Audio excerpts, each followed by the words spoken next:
We are down to it. Pittsburgh set to go. Hope you enjoy it with the play-by-play. Tonight's game, my pleasure to introduce Denny Matthews. Thanks, Fred. Hi, everybody. Very pleasant. Good evening to you. Steve Braun leads off, and the first pitch of the night is swift foul up into the bat into the Minnesota dugout, and the count 0-1. Steve Braun hitting .290, 3 homers, 60 RBIs. Steve, a left-hand batter. He's the DH. Doug Bird ready and deal. Off speed, that's the palm ball, and it's low. 1 ball, 1 strike. Well, will this be the night? Certainly all the ingredients present, including a tremendous crowd. Braun nicks one foul back at the plate, and the count 1-2. Doug Bird 1-0 against the Twins. He beat the Twins here at Royal Stadium back in May by the score of 6-3. The 1-2 pitch to Braun on the way.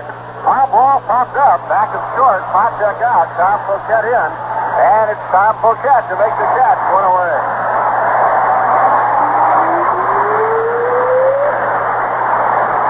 So Steve Braun out on a fly ball to left field. And here's Roy Smalley, the switch-hitting shortstop. Roy's averaged .257, 3 homers, and 44 RBIs.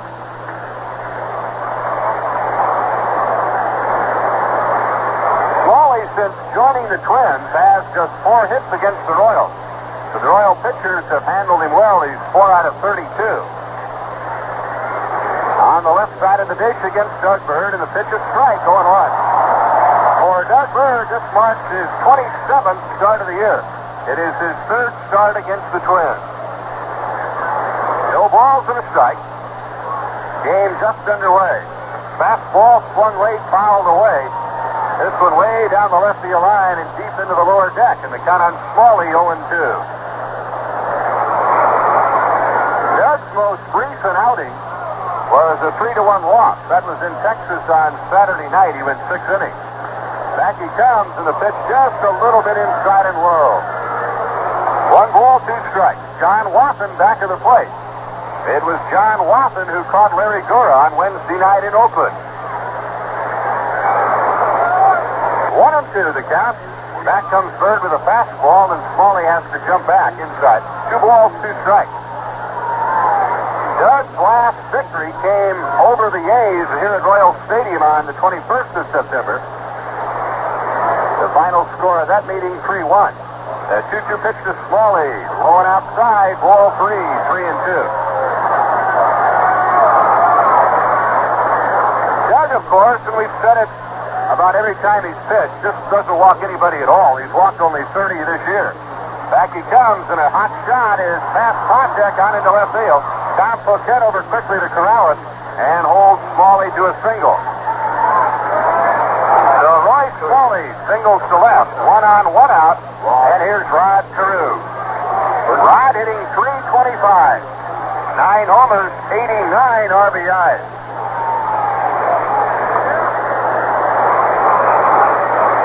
Item of interest in this series, the batting race. Al McRae, the league leader at .333. And then George Brett at .328. Rod Carew and Lyman Bostock. Both of the Twins and both hitting .325. So here's Rod Carew. There goes the runner. The hit and run is on. And it's bounced foul outside first, 0-1. Smalley, who is running, back to first. Rod with 15 hits against the Royals, 15 out of 48.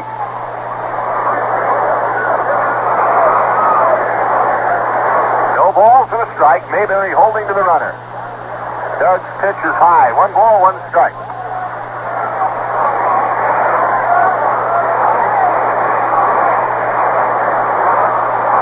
The Twins have played good ball against the West. They have won 48. They've lost 39. So within their own division, they've been tough. Throw to first, the runner back.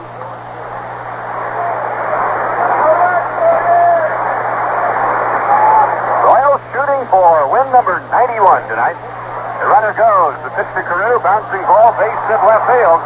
Smalley around second, puts on the brakes. Poquette throws behind him, and he gets back to second base safely. So Rod Carew bounces one between Brett and Pochek, and the Twins have 2 aboard, 1 out. And up comes Lyman Bostock.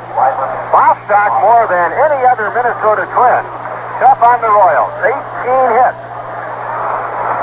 9 RBIs. He has been a terror against the Royals, and especially in Minnesota. So it's Smalley at second base, Rod Carew at first. Both with bouncing ball, opposite field hit. Bostock, ground ball to Poptek, looks like a double play. White out. Mayberry, double play.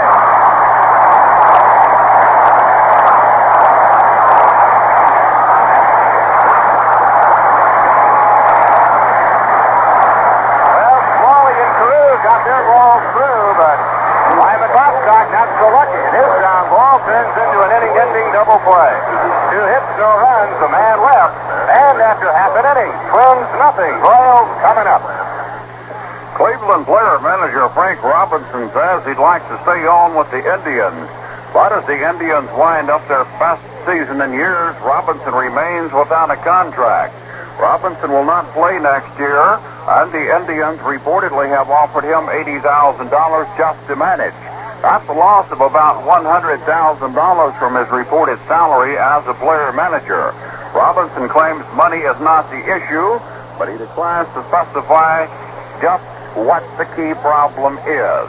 Taking a look at tonight's Major League Scorecard, of course, we mentioned earlier that doubleheader between the Yankees and Indians was rained out, scheduled in New York. A lot of rain here on the East Coast.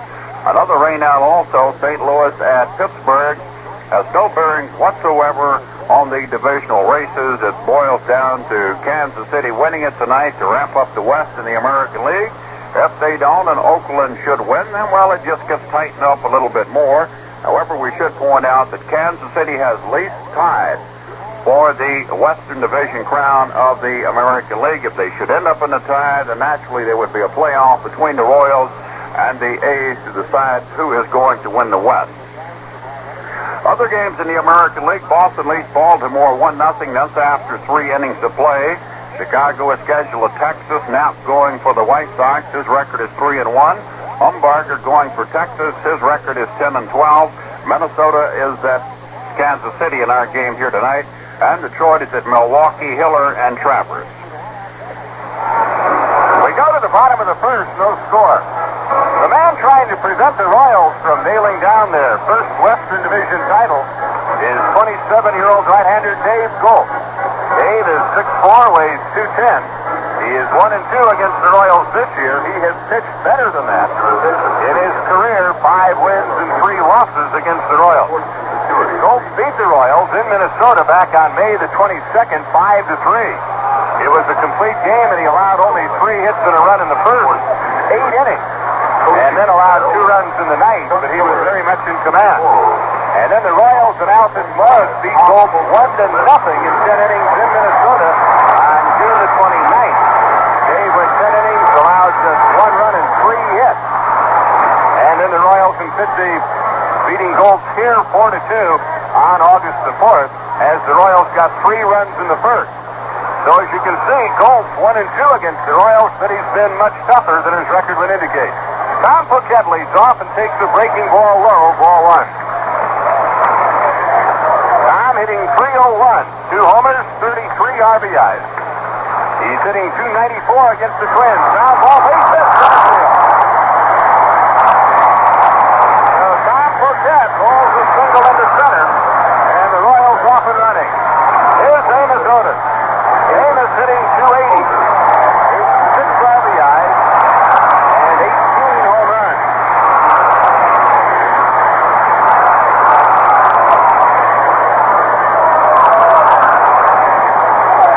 Otis, the league leader in doubles with 40. The Twins will play Amos Otis to pull Whiteley. Tom Poquette at first, nobody out. You can hear the crowd. They are very much up for this ball game. Gold stepping off the rubber. Otis steps out. Rod Carew, the first baseman, holding Tom Poquette close. And Tom very safely draws the throw and he scurries back.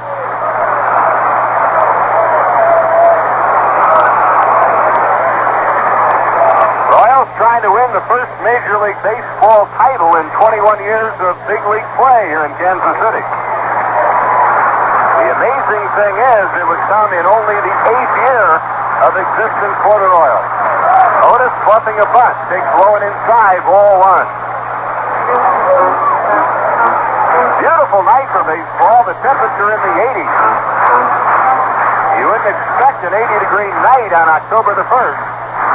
No wind at all. The flags atop the pole in left are limp. That is the only limp object in this ballpark. Everybody is up for this one. Schultz again steps off. Otis again steps out. And Tom Poquette resting on first. 1-0 the count on Amos Otis. The Twins 2 hits in the first, but a double play ended it. And now Poquette will lead off single. Pitch out, nothing happening. Ball 2, 2-0.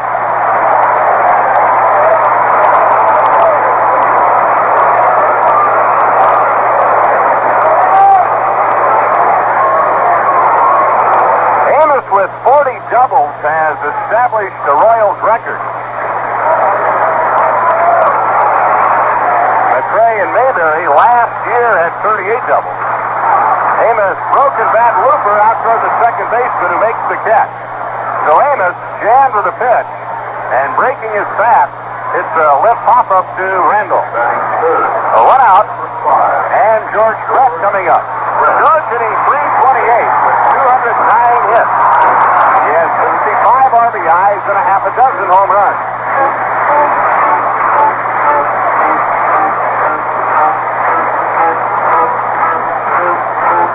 The fans are still coming in.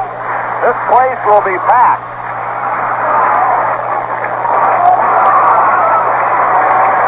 Tom Poquette at first, one away. The pitch to Brett. Breaking ball is low. Ball one.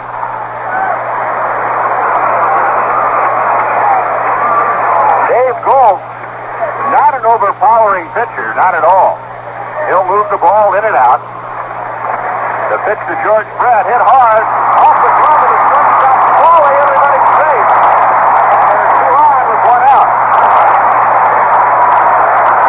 It'll be a base hit for George Brett, a hot play. Royce Smalley, the shortstop, going to his right. Got his glove on the ball to knock it down, but that was all.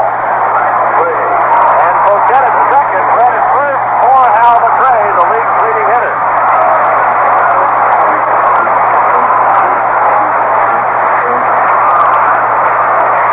Hal's average is .333. 8 homers, 72 RBIs. He is hitting .396 against the Twins. He takes a strike from Gold, 0-1. So the hits are evened up at 2 apiece. The Royals, the same opportunity presented the Twins in the top half of the first. That is, runners at first and second, 1 out. In that situation, Bostock grounded into a double play. And now we'll see about Hal McRae.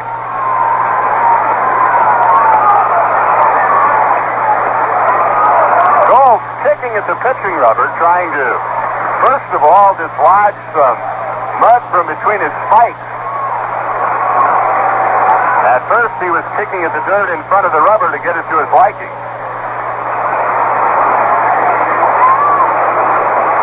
Dave taking a moment to rub a wrinkle in a new ball. So he's in no hurry. No balls and a strike. Runners at first and second, 1 away. Royals batting in the bottom of the first. No score. Here's the pitch. McRae tried to get the bat back, but foul tipped in the count 0-2. Schultz moving that pitch in on McRae's hand.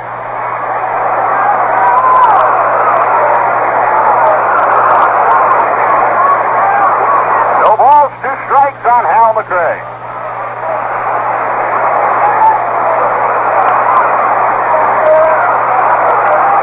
Trying to become the first Royals player to win the batting title. Bouncing ball to third, might be a double play. To second base out. To first base, out at first, and oh my goodness, this Brett hit Bob Randall out at second base. And Randall limping off. He almost cut him in half with a rolling body block. So are the Royals serious about winning tonight? Asked Bob Randall as he limps back to the Minnesota dugout. So the bottom half of the inning ends as the top half did with a double play. 2 hits, no runs, a man left. And after one, no score.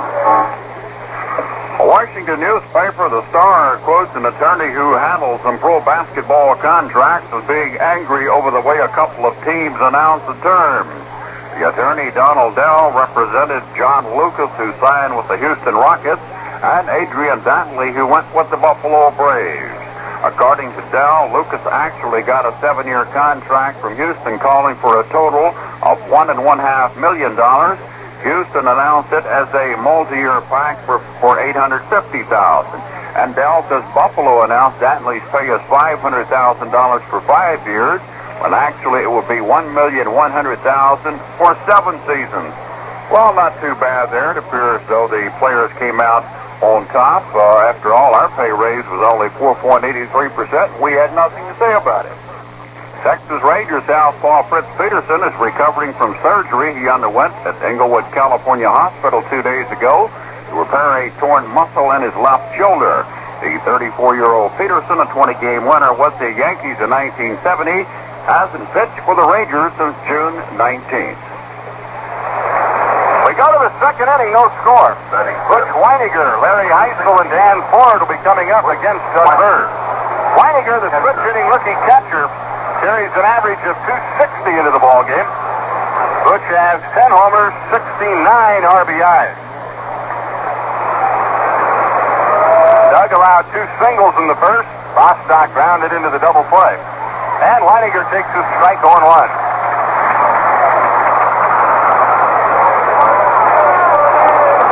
In the ball game tomorrow afternoon, and remember it's an afternoon game, the 0-1 pitch to Weiniger, breaking ball inside, 1-1.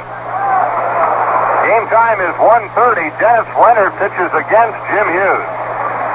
And then on Sunday afternoon, Paul Splittorff or Al Fitzmaurice will go against Bill Singer. Weiniger started to go, held up in time, ball 2, 2-1.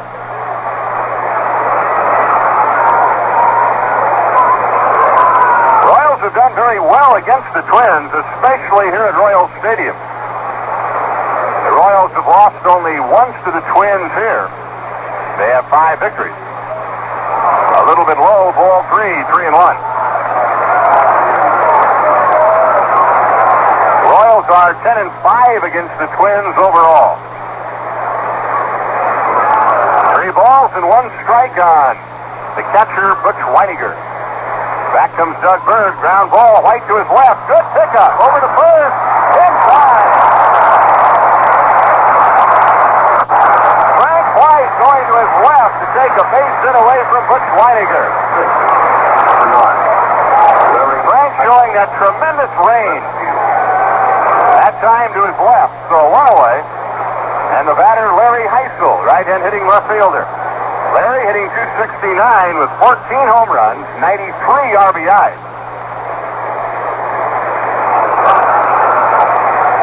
Doug Bird's pitch to Heisel. Slider waved at and missed, 0-1.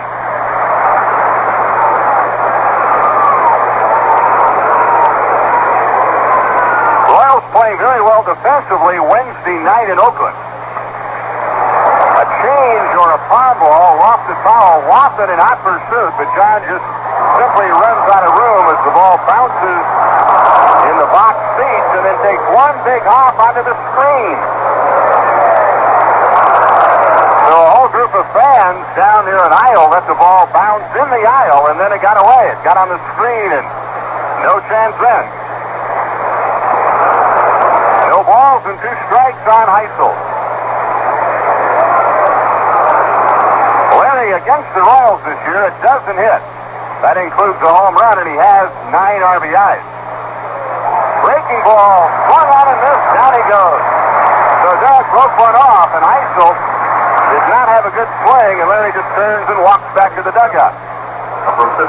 So 2 away, here's Dan Ford. Ford's average is 268. Dan has 20 home runs, 86 RBIs.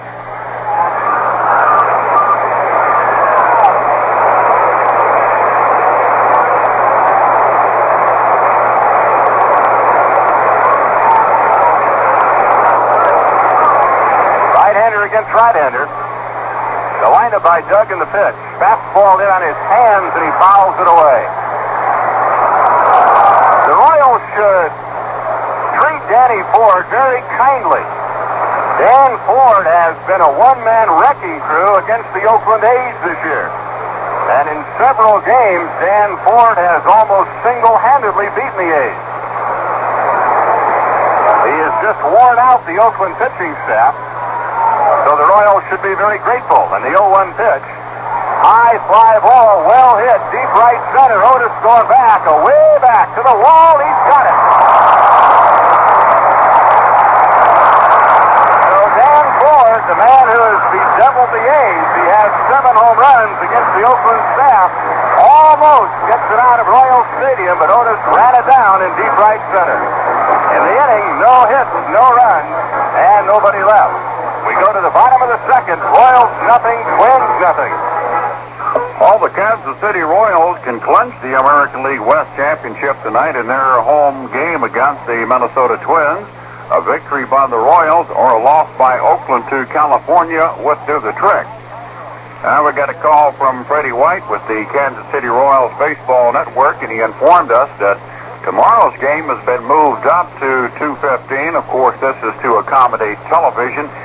That is only if the pennant race is necessary. However, should Oakland clinch tonight, I don't imagine that game would be moved up at all, seeing as how it would be meaningless. However, during our college football doubleheader tomorrow, we will be passing these scores along to you. Of course, a reminder that that big doubleheader tomorrow, UCLA at Ohio State, that starts at 1:25 Eastern Daylight Time. And then Alabama at Georgia, quite a big game there in the Southeastern Conference. That game is started at 4:35 p.m. Eastern Daylight Time to be carried over most of these AFRTS stations. No score. Royals come to bat in the bottom of the second inning. The Twins, no runs, 2 singles. The Royals, no runs, 2 singles. John Mayberry, Al Collins, and John Wofford in that order.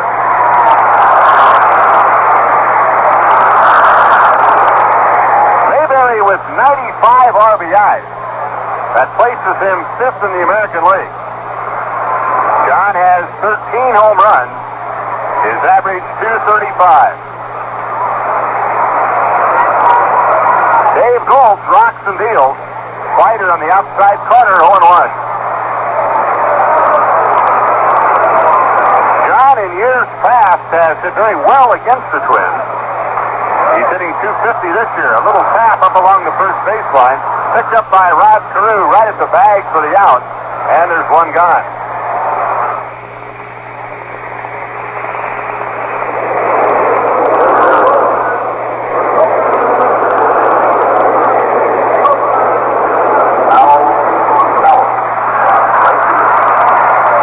Here's Al Collins.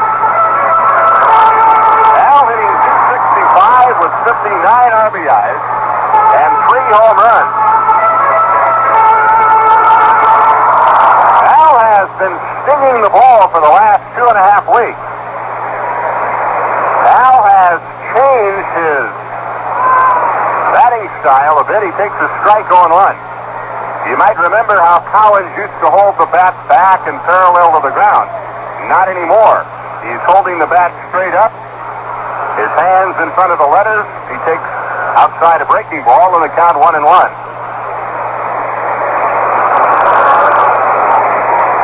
Goltz wheels it in. Half swing, 1 hopper to the mound. Goltz to Carew, and Collins is retired, 2 out. That'll bring up John Wofford. Batting 7, number 12. John's average is 289. 5 RBIs. He has 11 hits. John, of course, has been used sparingly as Buck Martinez and Bob Simpson have handled the bulk of the catching. But John handled Barry Gura out in Oakland on Wednesday night, and he's in there tonight. Breaking ball is hit into right field. Dan Ford coming in. He's there to make the catch, and the Royals go quickly and quietly in the bottom of the second. And after 2, Royals nothing, Minnesota nothing.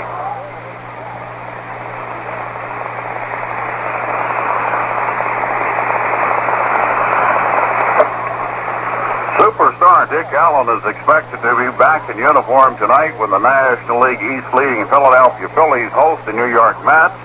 And of course, as we mentioned earlier in Pittsburgh, Danny Murtaugh has announced his retirement, and for the fourth time. And Danny is stepping down along with Joe Brown, who retired a couple of days ago. Let's check out the National League scorecard for you right now. And in that New York-Philadelphia game, Philly is leading 1-0 after 3 innings to play. Jerry Koosman going for the New York Mets and Tom Underwood for the Philadelphia Phillies. Earlier in the day, Chicago defeated Montreal 3-1. Bill Bonham, the winner, his record now 9-13. And Sandhouse was the loser. His record drops to 8-13. St. Louis at Pittsburgh was rained out. Atlanta at Cincinnati. The Big Red Machine leads the Braves 2-1 after 2 1/2 innings of play. Later starts San Francisco at Houston and San Diego at Los Angeles. 2 innings in at jam-packed Royal Stadium. No score. The total's identical. Twins, no runs, 2 hits. Royals, no runs, 2 hits. Mike Cubbage, Bob Randall, and Steve Braun coming up. So here we go to the 3rd inning. Doug Bird set to go, and for more play, here's Fred. Okay, thank you, Denny. Mike Cubbage, a left-handed batter, steps in. Nothing. A great air of expectancy in Royal Stadium tonight. A great crowd on hand. The first pitch from Bird to Cubbage misses away, ball 1. Cubbage hitting .258 with 3 home runs, 46 RBIs. Like Royce Foley came over to the Twins in the trade with the Texas Rangers for Burt Weileven earlier this year. Bird to Cubbage. Ground ball at Frank White. Charging it, has it. Easy flip to first, and there's 1 away. 1 out, nobody on, and let's pause 10 seconds for station identification. This is the Royals Baseball Network. This is the American Forces Radio and Television Service.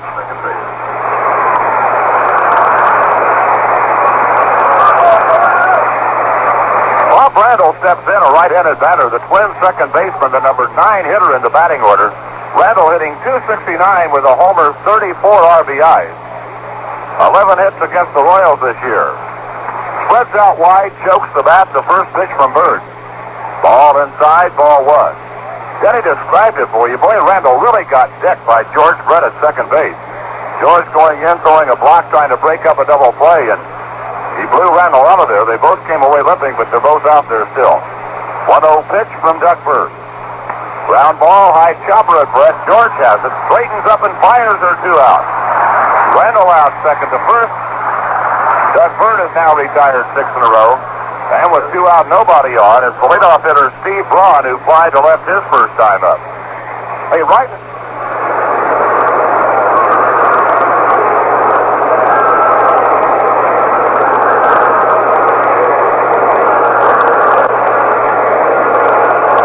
Braun, foul tip. Not bad, a free steak just for writing a card. Strike 1 to Braun. His average .290. 3 home runs, 60 runs batted in, left-handed batter. Bird delivers. Ooh, breaking pitch for a strike, and he's got him in the hole. 2 strikes to count. Royal outfield straight away. Frank White deep at second. Mayberry deep at first. And Bird ahead in the count. Reading signs from Watson is set. Here comes the pitch. Strike 3 and the inning's over. He got him swinging. The second strikeout for Doug Bird in another 1-2-3 inning. He's now retired 7 men in a row. No runs, no hits, no errors, none left. We go to the bottom of the 3rd. The Royals nothing, the Twins nothing. Well, the baseball schedule was light yesterday, but there was news from the front offices. The Atlanta Braves announced that they've rehired manager Dave Bristol for 2 more years. That comes despite the Braves' last-place record of 69 wins and 90 losses, which puts them 31 games behind the National League West champs, the Cincinnati Reds. Braves President Ted Turner says he's optimistic Bristol will do better next year. Bristol was named Braves manager last October. Cleveland Indians player-manager Frank Robinson has reportedly gotten an offer to return next year. The Cleveland Plain Dealer says Robinson has been offered $80,000 to come back as manager only. That's a big cut from the $200,000 Robinson reportedly makes this year. The Major League's first black manager reportedly will talk the deal over with his agent sometime today, which is Friday. And no decision yet on Frank as to whether he is going to accept that offer or not to return as manager only of the Cleveland Indians for $80,000 a year. The bottom of the third, it'll be Fred Potek and then Frank White. The 8 and 9 hitters, then back to the leadoff man, Tom Poquette for the Royals.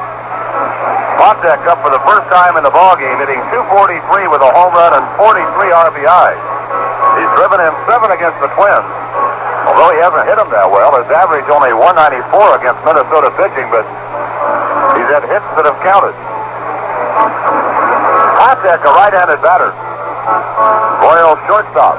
Well, the spread bumped up when the Royals took the field tonight. They came out through a human tunnel of Royal Lancers that included Mr. and Mrs. Ewing Kaufman, the Royal owners. The Royals were souped up when they hit the field tonight. They want to end it here. First pitch in from Gold. Inside, ball 1. Gold throws a running fastball, a knuckle curve, little slider. Has a funny weaving motion when he delivers. The pitch to Potek is a strike, and it's even at 1-1. Gold wobbles his head and his body side to side. Kind of a distracting motion. Now the crowd starting to clapping here in Royal Stadium. A great crowd on hand. They want to see the Royals get going offensively. The pitch. Swung and missed by Potek. He's in the hole, 1-2. Carlton Fisk has homered for the Red Sox in the fourth with nobody on. His 17th. Baltimore and Boston are tied 2-2. Don't forget tomorrow, game time 1:20. Potek foul tips the pitch, and it's 1-2. The Whitey Herzog show at 1 o'clock tomorrow here on the Royals Network. And tonight we'd like to welcome once again the Armed Forces Network. They've joined up with the Royals Network tonight.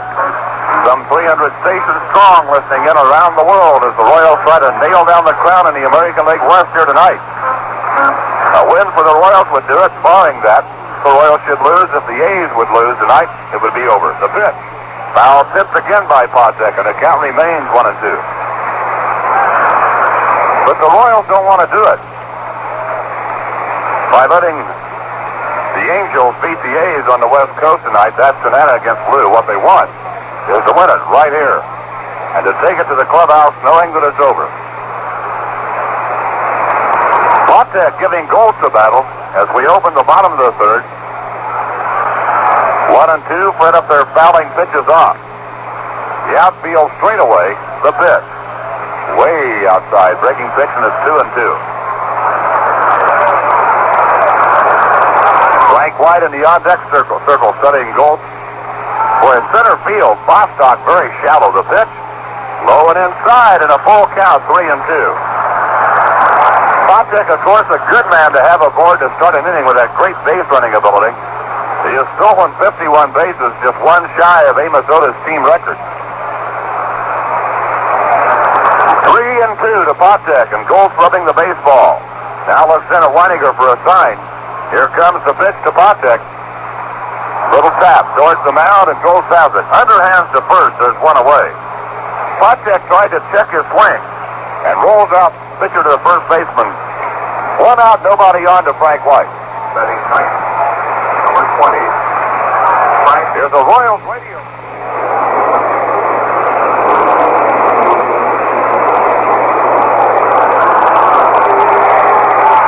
Frank White steps in. Frank hitting .231 with a couple of homers. Gold's ready and delivers. And it's a strike. White hitting the Twins well. He's hitting .289 against Minnesota. Right-handed batter halfway up in the batter's box. The pitch. Ground ball, chopper towards the shortstop. Smalley has it. Overhand to first, and there are 2 men out. White down short to first. And Goltz is now retired 6 in a row. Boy, these teams following identical patterns. Each team threatened in the first with 2 singles. Each team out on a double play.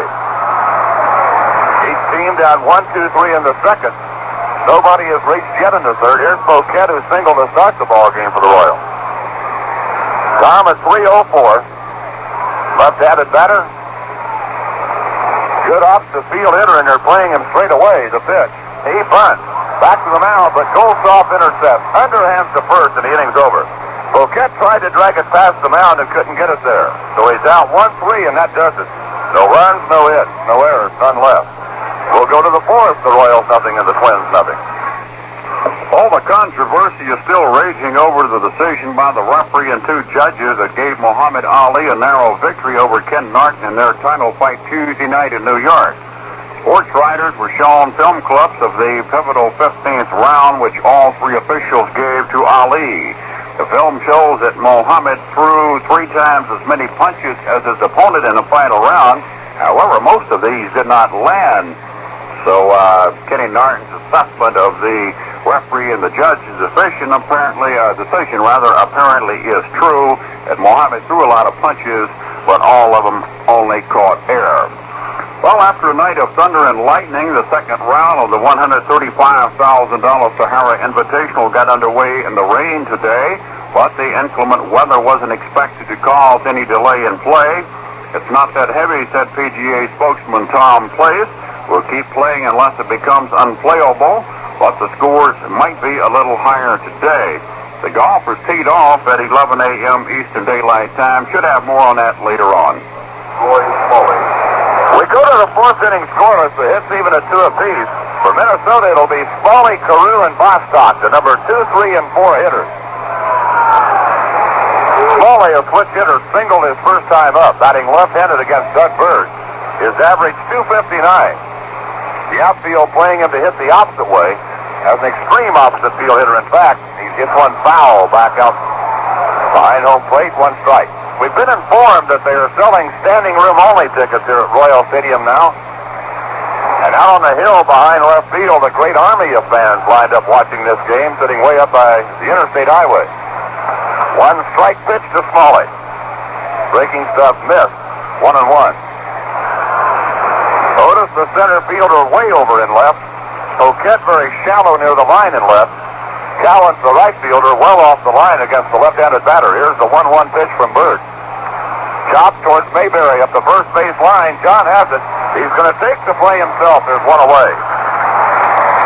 Foley out to the first baseman unassisted. And here comes Rod Carew, who singled his first time up. Rod Carew. That lifted his average to 327. Carew, a left-handed batter, with 9 home runs, 89 RBIs. Now has 16 hits against the Royals this year and 49 times at the plate. And they play Carew, too, as an opposite field hitter. Brett is shortened up at third. He's about a step deep, but pretty well off the line. The pitch. Chopper up the first base line. Mayberry has it in fair territory and tips on the bag. There are 2 away. Carew, after Bird's first pitch, grounds out. And it's 2 out, nobody on. To Lyman Bostock, who grounded into a double play his first time up. Like Carew, a left-handed batter and an opposite field hitter. Bostock at 324 now. Bird set. Here's the pitch. Takes the ball up high. To get a free wire whisk from Rice's Cheese Soup, just send 2 flattened Rice's Cheese Soup wrappers and a quarter for handling to Whisk. Box 610, Lee Summit, Missouri. The pitch to Bostock. Ground ball off his foot. It's a foul ball. And to count now, 1 ball, 1 strike. Bostock limping around home plate. Hammered himself on the foot with that one. A doubleheader in New York rained out tonight. Cleveland and the Yankees. Baltimore tied with Boston 2-2 after 4. 5th homer tied it. Chicago and Texas 0-0 after 1. Detroit and Milwaukee 0-0 after 2. California at Oakland later. Tanana against Blue. Here we have 2 out. The top of the 4th, no score. Bostock swings and pops foul. Back behind the plate. Lawson to the barrier, no play, and the count remains 1-2. St. Louis at Pittsburgh rained out. Chicago beat Montreal 3-1. Bottom the winner Stenhouse, the loser. Monday got his 32nd homer for the Cubs. Reds lead the Braves 2-1 after 3. The Mets and the Phillies 1-1. The bottom of the 4th. San Francisco and Houston scoreless after 1. And San Diego and Los Angeles later. 1 ball, 2 strikes, and the pitch from Bird to Bostock. Inside, flipped him. count even 2-2. Bostock had to flatten out to get out of the way of that one.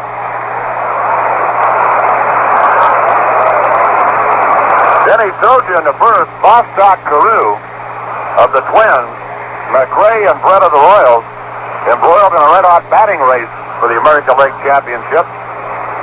Nobody's really worried about that on the Royals ball club. 2-2. Ground ball at Potek. Fred has it. Up throwing, and the inning's over. Bostock out, short to first. And another 1-2-3 inning for Doug Bird. He's retired 10 in a row. No runs, no hits, no errors, none left. We go to the bottom of the fourth. The Royals nothing, the Twins nothing. Today, Angelo Dundee isn't shocked by Muhammad Ali's retirement announcement, but says when he hears it from Ali, he'll believe it. Dundee asked, with all the things I've been through with Ali, how could I be shocked at anything? Dundee feels that if Ali cannot give 100% of himself, he will retire. Asked whether he thought it was unusual that Ali would select Istanbul to make his announcement, and unusual for him to make it without informing his trainer first. Dundee says, is there anything unusual about Ali? He's just something else.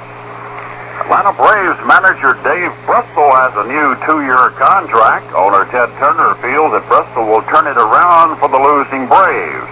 Turner is very unhappy about the losing season, but is very optimistic about the future. The Braves finished the season this weekend at Cincinnati. They are in last place in the National League West, 31 games behind the champion Cincinnati Reds. it's the bottom of the fourth in Royal Stadium, a scoreless ball game, and the Royals will send Otis, Fred, and McRae and Dave Gold, the number 2, 3, and 4 hitters. When we have a moment, we want to say hello to Jim Keeper, who's quite a Royals fan from Muskota, Kansas. He's ill and in research hospital. Jim, we hope you recover in a hurry. Also, happy anniversary to Mr. and Mrs. Charles Fort Sr. from Archie, Missouri, their 60th anniversary today. Happy birthday to Scott Mott, or Hott rather. Scott Hott is the Royals' favorite. Here we go to the fourth. Amos Otis steps in. Otis broke his bat in a little looping liner to the second baseman, Bobby Randall, his first time up. Ayo hitting .280 with 18 homers, 86 runs batted in. Amos, right-handed batter, waiting, and Goltz delivers. Ball into the dirt, ball one. Boy, what a night in Royal Stadium. It would be a great night for the Royals to put it away. It's warm, around 85 degrees, no wind blowing. The hitters will get no help. Pitch is ball 2 to Amos Otis. 2-0 now. Royals third base coach Chuck Hiller is celebrating his 42nd birthday tonight, and I know how he'd like to celebrate it by waving some Royals on by. Well, the Royal coaching staff has been so important this year. 2-0 pitch to Otis. Swung and foul tip. That one got Butch Weininger, the Twins catcher, on the left foot. 2 balls and a strike. The Royal coaches, Chuck Hiller, Steve Boros, Galen Cisco, Charlie Lau. From the moment they went to spring training in Fort Myers, Florida this spring, have worked and worked and worked and worked and worked.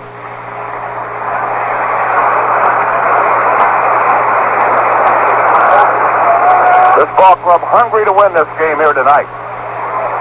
But Goltz has been tough. Then he told you he's been tough all year. Otis trying to get us started, a scoreless ball game in the bottom of the fourth. Goltz, the right-hander, is set. Here's the 2-1 pitch. Strike needle the outside corner, and it's even at 2-2. George Brett next. Here comes the 2-2 pitch. Inside, it hit him. Otis fixed on the left leg.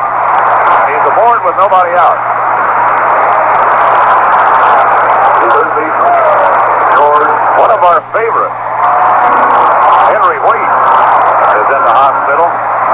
Henry is the sports director for NBC, ABC, CBS, Mutual Radio, the Armed Forces Network, and all European. Henry, quite a man around Royal Stadium. He always helps the NBC crew out when they're in here. Then he asked him who was going to help NBC, and he said his wife would handle that. Probably do it better than Henry. Henry, you get well in a hurry. So to first, not in time. Otis back. Brett, the hitter, is average at 329. Otis, a tremendous base runner, as you know. He's stolen 26 bases this year, been caught only 7 times. Mixed by the Ghost pitch. The 5th time Avis has been hit this year by a pitch. He has a safe lead to throw to first, not in time. He's back. The Twins play Brett as an opposite field hitter. They give him a big gap in right center. If George Shaw pitched the ball, he could score Otis. Now, Ghost breaking contact as Otis had a huge lead. He had a foot out on the carpet. McRae next. If anybody else is aboard, Mayberry. Otis again a big league. Carew holding him. Throw that way, not in time. He's back again. Dave Gold has yet to pitch to George Brett. George singled his first time up. And he now has 210 hits this year. Hitting over 400 against the Twins. Breaking contact is Golson again. Otis back. Golson does not like the big lead that Otis has. Toughest man in the American League to fool with a pitch out. Otis reads him very, very well. So all Gold did was waste a pitch that time, and he's 1-0 on Brett. And now you might begin to keep an eye on Otis. Brett waves the bat around waiting. Gold still looking. Amos Otis has Gold's attention completely. He is really bothering Gold. There's the throw to first. He got him. He picked him off.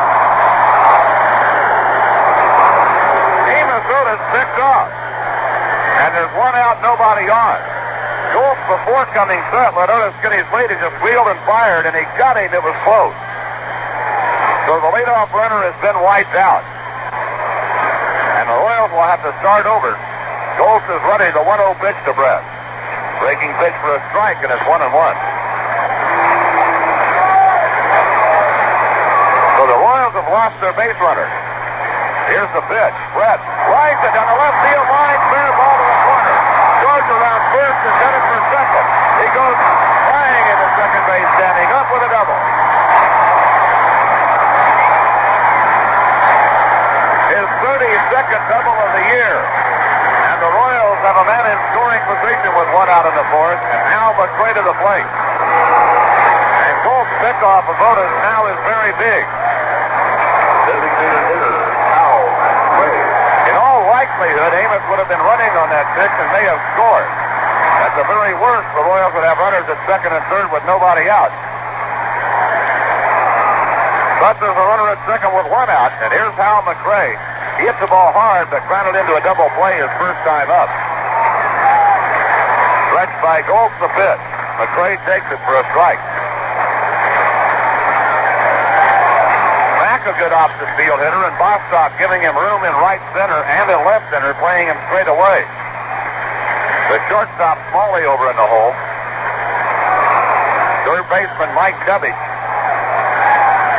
Fairly deep and off the line. Oh, about 5-6 steps. They opened the right side up for McRae. On the infield, Randall over near the bag now going back. Wants to move behind Brett. McRae hits the ground ball, backhanded by Cubby to third. Long throw, out at first. And to third base goes Brett.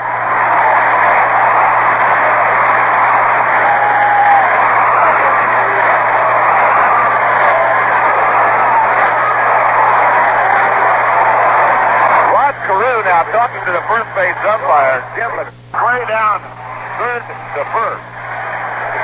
And here's Mayberry over 1 in the ball game. He grounded to the first baseman. Brett now at third with 2 out. Dave Gold set. The stretch to pitch. Ball 1 to Mayberry. I think Rod Carew's unhappy with Hal McRae, but Carew's got a habit of getting back on the bag. The pitch. Mayberry takes ball 2. Al Collins would be next.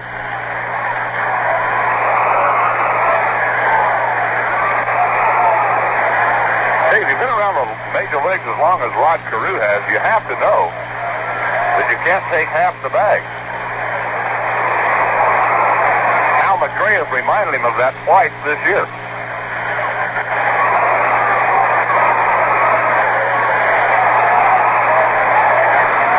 The Twins now tighten the shift against Mayberry. The shortstop Smalley's over behind the bag at second. Bob Randall, the second baseman, out in right field. 2-0 the count. Gold's keeping the ball away from him. The pitch. Ball 3, breaking pitch inside.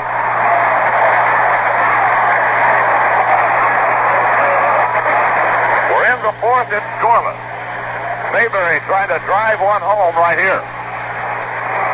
John pinwheels the bat, waiting. Very deep in the batter's box. We'll see if they turn him loose on 3-0 or if he's taking. Here's the pitch. He's swinging and he misses a breaking pitch. The count now 3-1.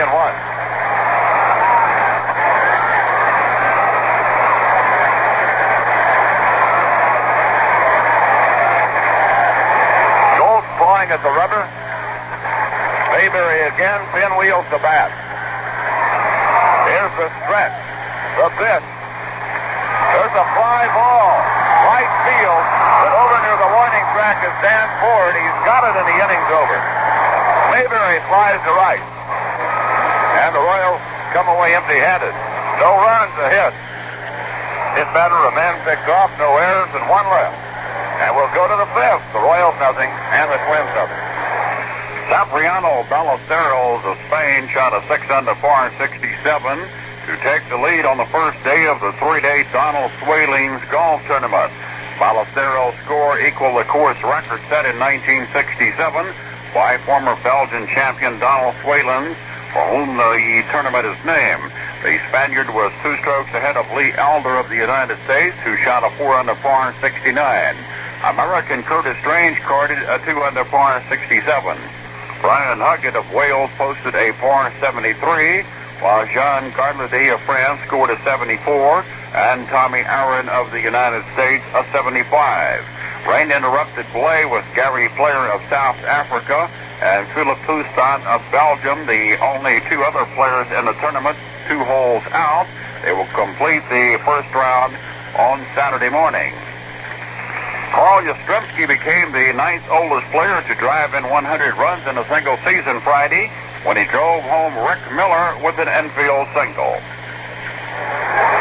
We move to the fifth in Royal Stadium, a scoreless ball game. The Royals about hit the Twins 3-2, but neither team has punched home a run yet. For the Twins in the fifth, Weiniger, Heisel, and Ford, number 5, 6, and 7 hitters. Back to the mound, Doug Bird, and once again, here's Denny. Hi, Fred. Butch Weiniger retired on a fine play by Frank White his first time up. Doug Bird now has retired 10 straight. The delivery to the switch-hitting Weiniger is over but low, ball 1. Jim McKean, the plate umpire.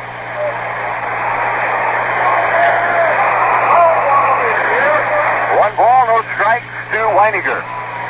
Back comes Bird and a line drive foul down the right field line.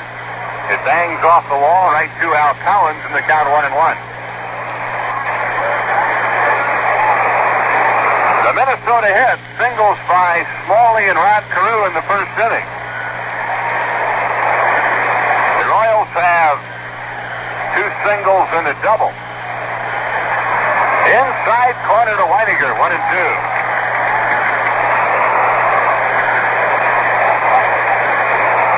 1 ball, 2 strikes. The pitch to the Minnesota catcher is down and in. 2 balls, 2 strikes.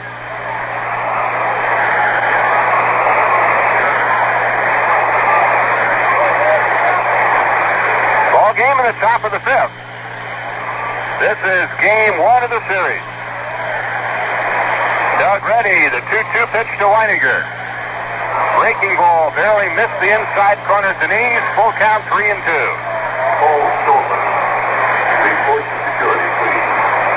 The Giants leading Houston 2-0 down in Houston.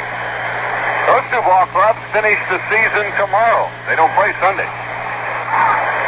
Popped up, foul ground.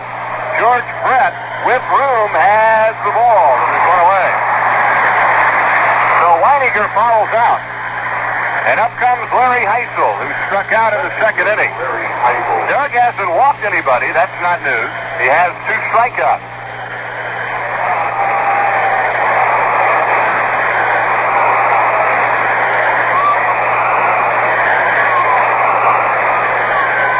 Royals playing Larry Heisel slightly to full. Doug works to the right-hand batter. Slider is fouled back to the screen, 0-1.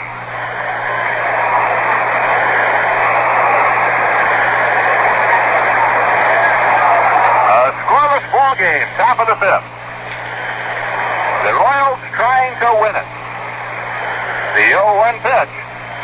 The foul ball or the change fouled back in the count 0-2.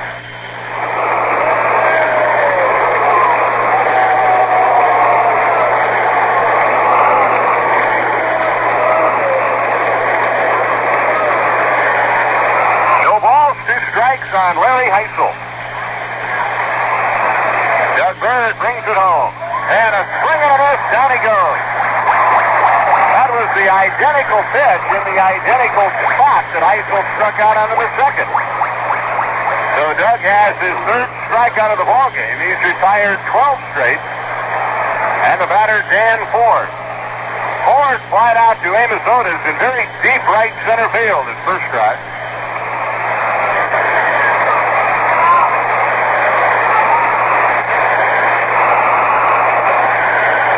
Hitter digs in. 0-0, top of the 5th inning. So quite a duel shaping up between Doug Bird and Dave Gold. Fastball in on his hands, and he pulled it foul. 0-1.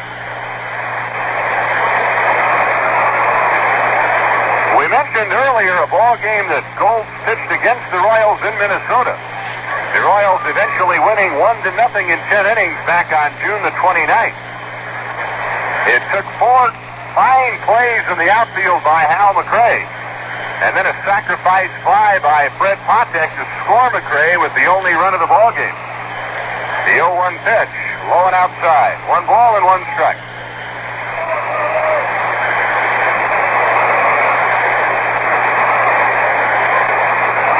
So Goltz has lost twice to the Royals this year, and Al Fitzmaurice beat him both times. Tonight it's Doug Bird trying to get it done. Pop foul near the Royal dugout. Waffen chasing it, but it's out of play. Back 2 rows, directly behind the Royals dugout. Pause here for station identification. This is the Royals Baseball Network. This is the American Forces Radio and Television Service.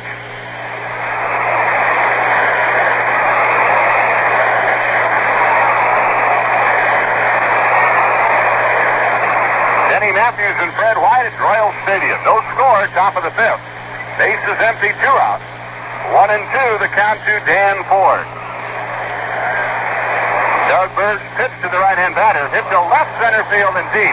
Back goes Tom Poquette. It's over his head. And 1 out to the wall. Poquette plays the carom, and by that time, Dan Ford at second with a 2-out double. So Dan Ford, the man who we mentioned just carried on a one-man crusade against the Oakland A's, is at work against the Royals. And he doubles with 2 outs. And up comes Mike Cubbage, who rolled out to the second baseman his first time up.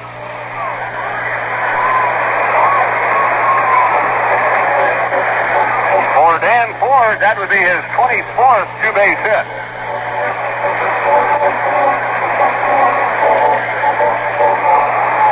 So Doug had retired a dozen. He had not allowed a runner since the double play in the first.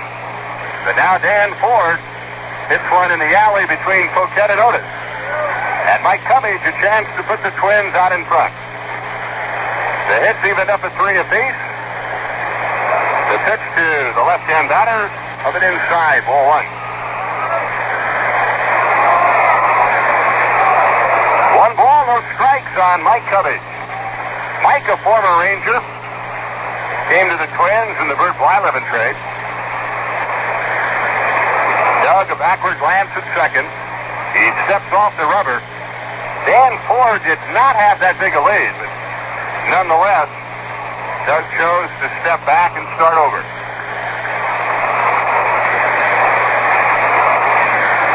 1-0 on Cubbage. Royals play Mike straight away. Good breaking ball for a strike, and it's 1-1. Jim Sundberg, the Texas Rangers' fine catcher, has homered his third. And Texas has taken a 2-1 lead over Chicago. Tony Perez has homered for Cincinnati. The Reds lead Atlanta 3-1 for Tony Perez, his 19th. 1 ball, 1 strike on Mike Covey. Dan Ford at second, 2 out in the top of the fifth. A scoreless ball game. Doug tried to hit the inside corner and missed. 2 balls and a strike.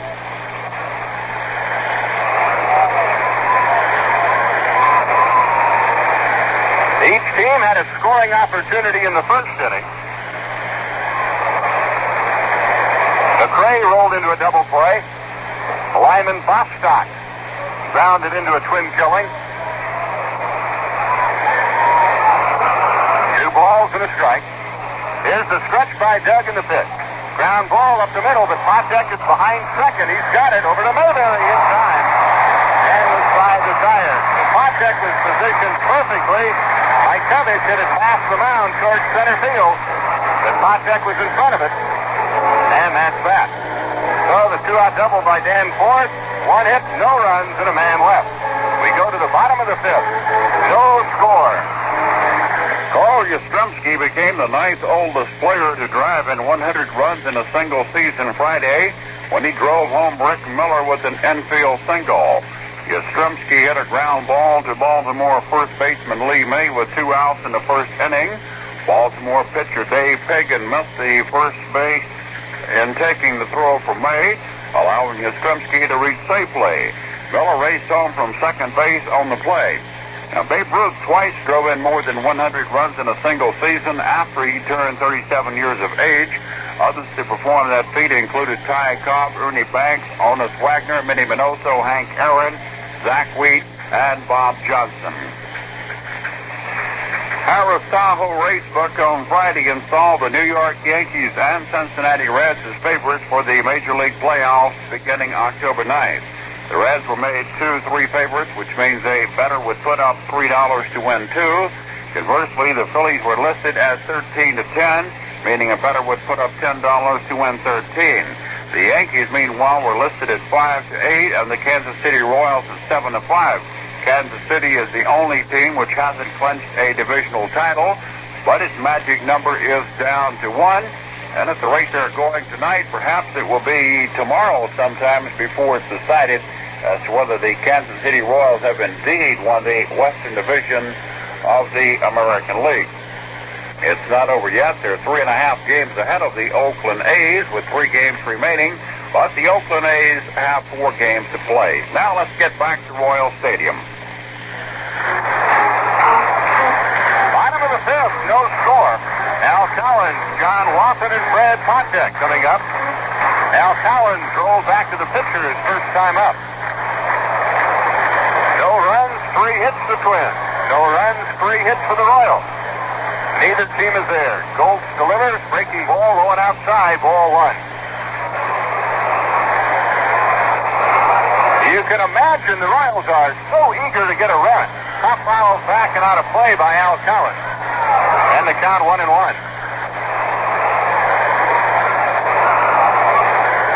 Goltz working very methodically. Dave is 14-14 with the league, an ERA of 3.34.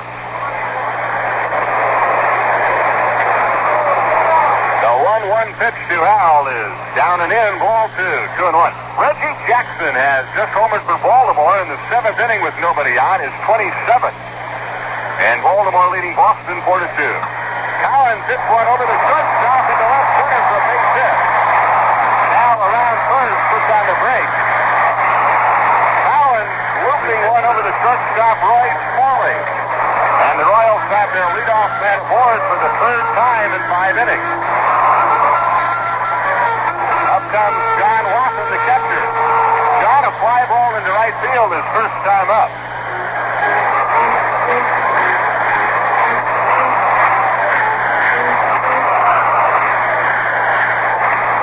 John maybe asked the bunt.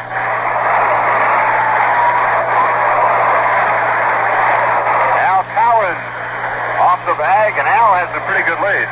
Watson going to swing away, and he lines it foul outside first and on down the right field line, 0-1. John checking with third base coach Chuck Hiller, who, by the way, is celebrating a birthday tonight. John, a long look at Chuck. All the while, Al Collins on at first base watching the Royals third base coach too. The Royals now could go to the bunt.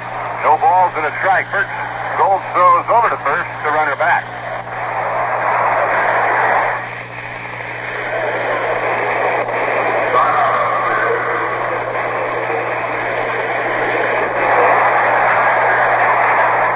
No score, bottom of the fifth. 1 on, none out. Watson was not going to bunt. He was going to swing away, and the pitch came in low, and the count 1-1.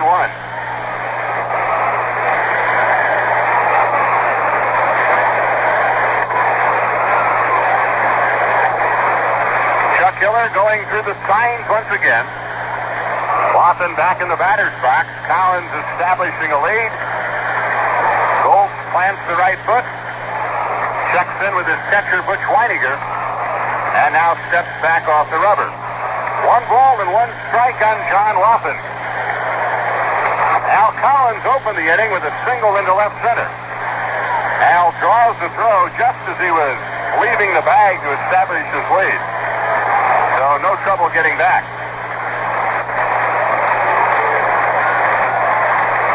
Royals with 2 singles and a double off Dave Gold. Quick throw to first. Collins diving back into the bag. Singles by Tom Poquette and George Brett. Brett single off the glove of the shortstop Roy Smalley. And the extra base hit was Brett's double in the 4th. Otis had started the inning being nicked by a Gold pitch, but then Amos was picked off. So Brett's double came with 1 out, nobody aboard.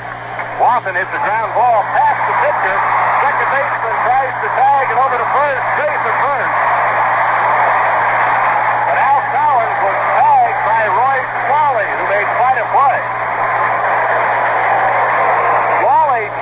That ground ball was past second base.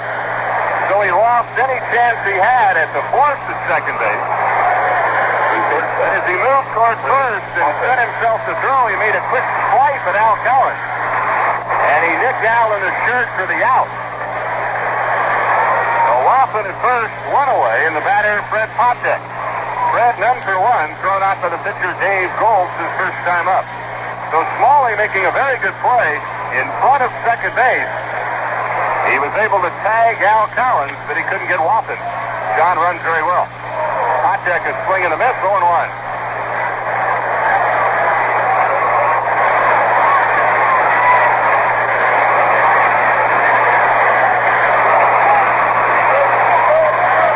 No balls and a strike on Fred Potek.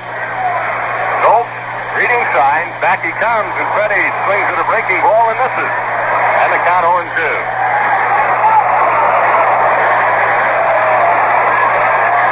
Nothing. The Royals now in with 4 hits.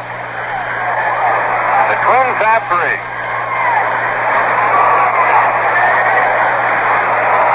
Frank White in the on-deck circle is stretching the pitch. Bouncing ball, base hit left field. Second baseman holding.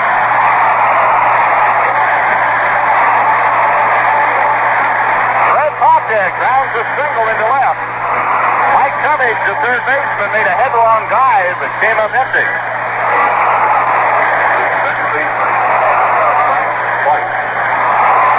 So 2 on, 1 out, and here's Frank White. Frank hitting in the 9th spot tonight. He rolled to the shortstop his first time up.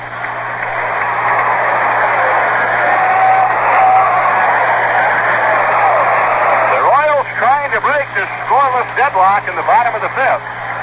Watson at second, Potek at first. The pitch to White. Over but low, ball 1. 5 hits off Dave Gold.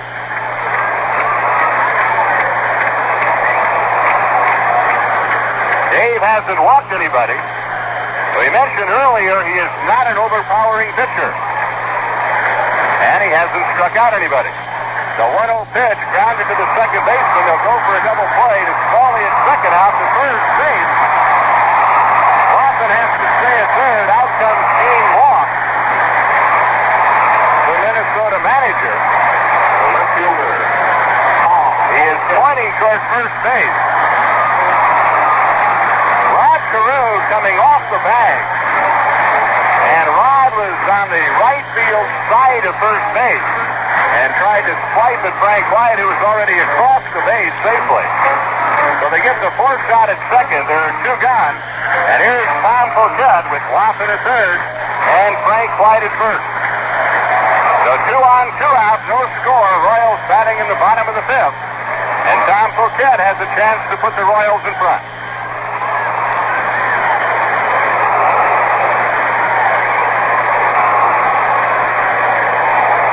Tommy singled in the first inning and then tried to butt his way on in the third. Dave Goltz came off the mound to pick off the bunt. Tom was trying to drag it out toward the second baseman, Randall, who was playing deep as he is now. But Tom didn't bunt it hard enough to get it past Goltz, and Dave threw him out. Tommy, 33 RBIs. He takes down low, ball one.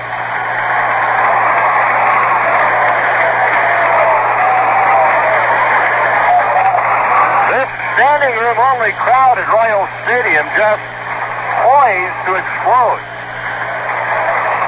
You could feel electricity in the ballpark 45 minutes before the first pitch was thrown. And certainly now, the 1-0 pitch. He swings and misses. The ball gets away from Washington, and Watson scores.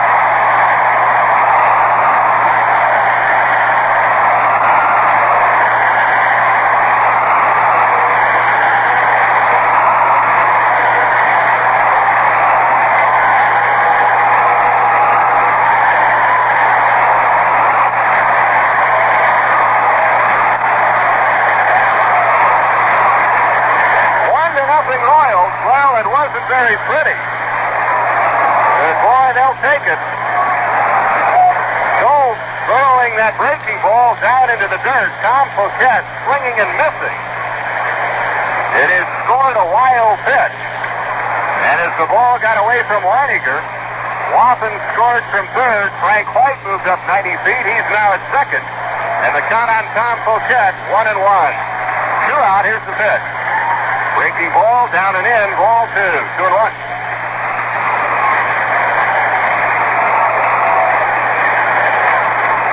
When you stop and consider that Dave Goltz, and we said it, he's not overpowering. He's a control pitcher. He doesn't walk many, he doesn't strike out many, but he's uncorked 14 wild pitches. Line to center field, Bostock on the dead run, drive, drops the ball. He dropped the ball, White scores. Pochette's going to try for third. Here he comes. Hey!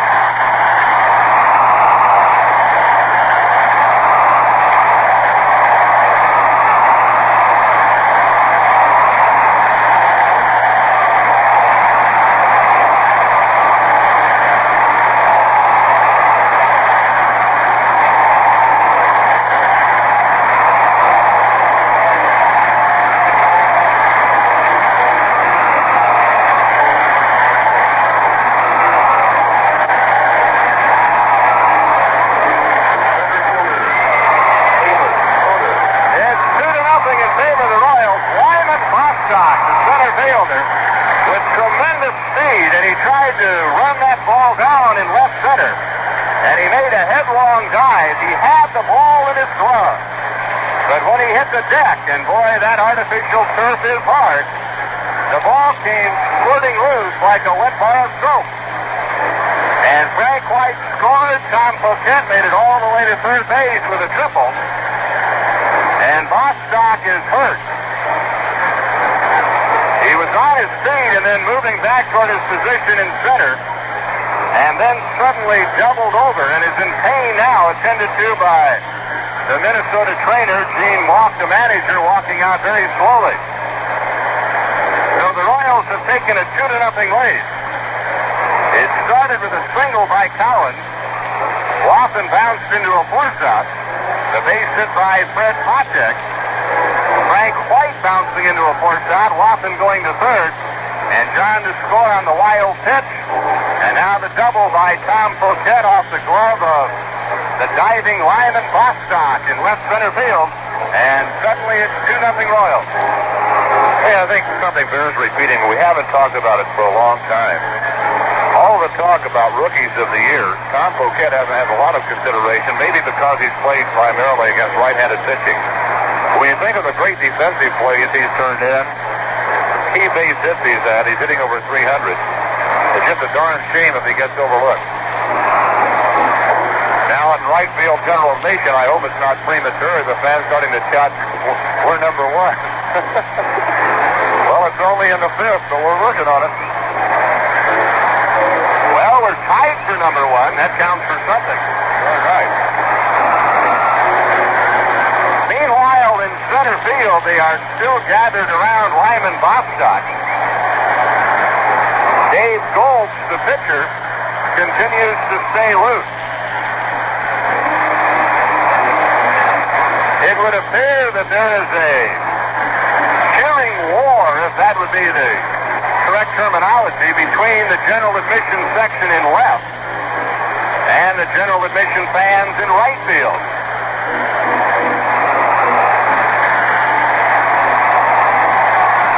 Several signs are popping up here at Royal Stadium. There is a sizable sign held up by fans down the right field line. And the sign very simply says, number one, Royals Western Division champs. It says it all. The Royals are not quite ready to assume that label. But as we said, they certainly have one foot very solidly in the door. And all they have to do now is to maintain their lead, which is 2-0 in the bottom of the fifth. And they can slam that door behind them and look then to the Yankees, who will be here at Royal Stadium to play the first game of the playoffs 1 week from tomorrow at noon. Saturday, October the 9th, and then a Sunday night game on October the 10th. That brings up a point. Tomorrow afternoon, the Royals and the Twins play. That game was originally slated to be played at 7:30 tomorrow night. But it's an afternoon game. It will start at 1:30. Or more correctly, 1:20 because of national television. And the pitchers will be Dennis Leonard and Jim Hughes. And then Sunday afternoon, Paul Swidorf or Al Fitzmaurice against Bill Singer. And I think I see Bill Singer loosening in the Twins bullpen now. So Bill getting ready to pitch here on Sunday, doing his throwing in the bullpen.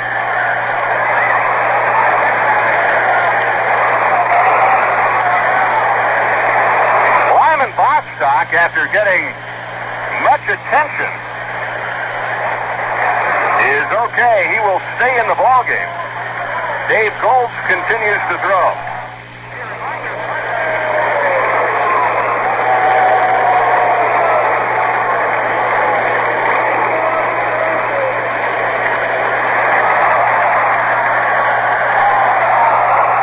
To go. Amos Otis at the plate. Tom Poquette at third, 2 out. We're in the bottom of the fifth. The Royals have scored 2 runs.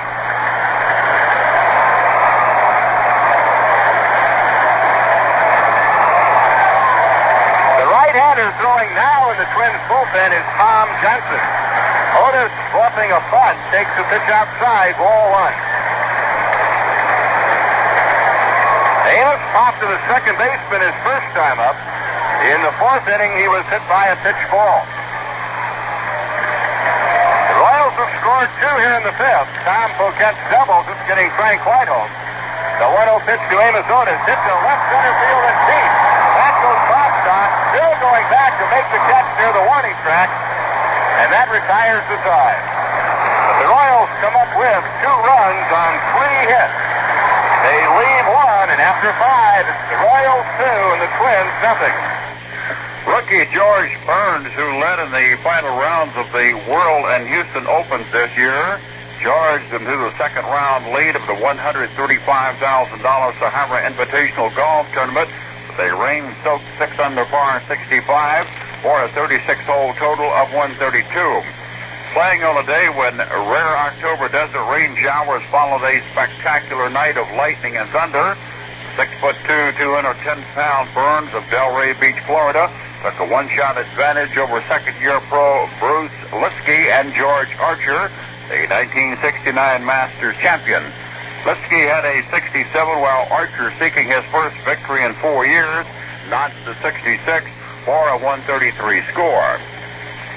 2 shots back at 134 were 46-year-old Don January, 14-year tour veteran Charles Cootie, and Mike McCullough. Defending champion Dave Hill matched Burns to 65 and was 3 shots back at 135 in a tie with Miller Barber, who had a second-round 67.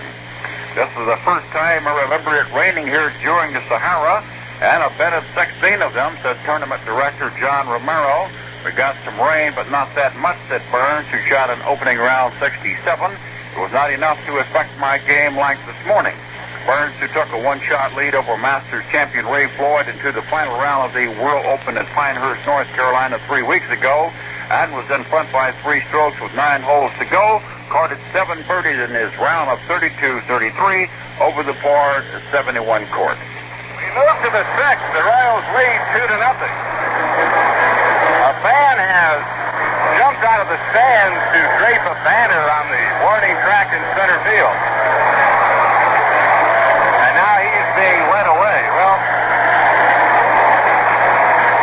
his exuberance and excitement has overcome him. Of course, that's against the rule. And the sad part about it is that he won't be around to celebrate.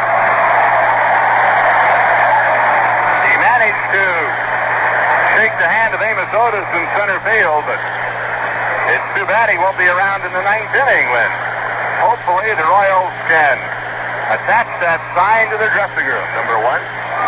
Bobby Randall takes the pitch on the inside corner, 0-1. So here we go in the 6th. The Royals 2 runs on a half a dozen hits. The Twins, no runs, 3 hits.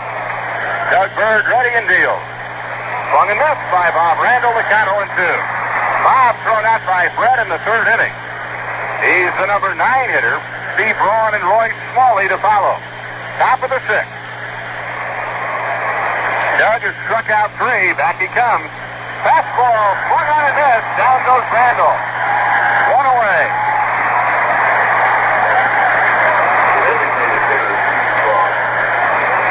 That'll bring up the Twins' DH, Steve Braun. Steve struck out in the 3rd. Fly to left field in the 1st inning. Bases empty, 1 out. Doug started to go into his motion, then stopped. Now he's ready. Bunted by Braun, popped up, and Doug Bird makes the catch behind the mound. And now he drops the ball, and it's retrieved by George Brett. Braun trying to drag the ball past the mound, but popped it up behind the mound. And Doug Bird sprinting back to the pitcher's mound to haul it in. So quickly 2 out. And here is Roy Smalley, the switch-hitting shortstop. Roy singled in the 1st, grounded to the first baseman in the 4th. To Smalley, 1 out of 2. The line by Doug in the 5th. Swung and he missed, going 1.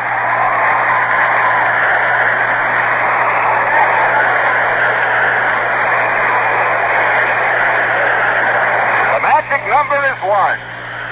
A win tonight for the Royals, and there will be no magic number. Line to right field, base hit. Al Collins over quickly to cut it off, and Braun held to a single. Or rather, Smalley, Roy belting the ball into right field. So Smalley 2 out of 3. The batter, Rod Carew. Rod singled in the 1st, grounded out in the 4th.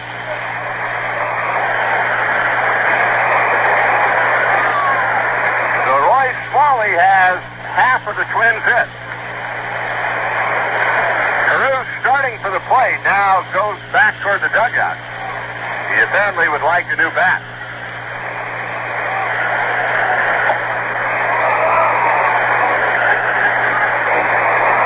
Roy Smalley at first, here comes Rod Carew. Rod hefting a new piece of lumber now will apply the pine tar rag to that bat.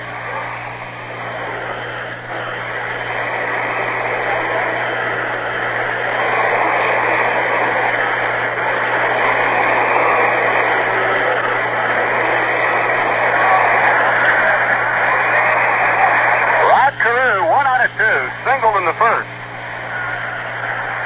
He bounced out to Mayberry in the fourth. The stretch by Doug Bird in the pitch. A half swing, and he kicked it foul in the count 0-1.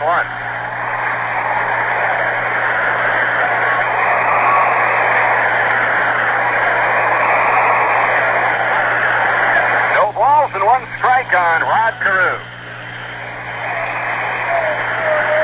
Doug takes the sign, goes to work, and throws a fastball in too tight.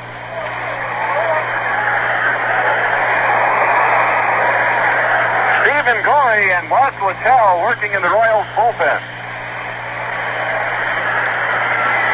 1 ball, 1 strike on Rod Carew. Bouncing ball past the mound. White to his right has got it. Flips to Poptek with a force out, and that retires the side. No runs, 1 hit. Man left. The Twins now is stranded 3. The Royals come to bat in the bottom of the 6th. Royals 2, Twins nothing. Former PGA Touring pro Charlie Seifert shot a hole-in-one Friday en route to a victory in the Medina Bicentennial Open Tournament for pros in the Northern Ohio area. Seifert carded a 3-under-par 69 over 18 holes at the Wedgwood Country Club. His ace, the 6th in his career, came on the 192-yard par 3/17th hole.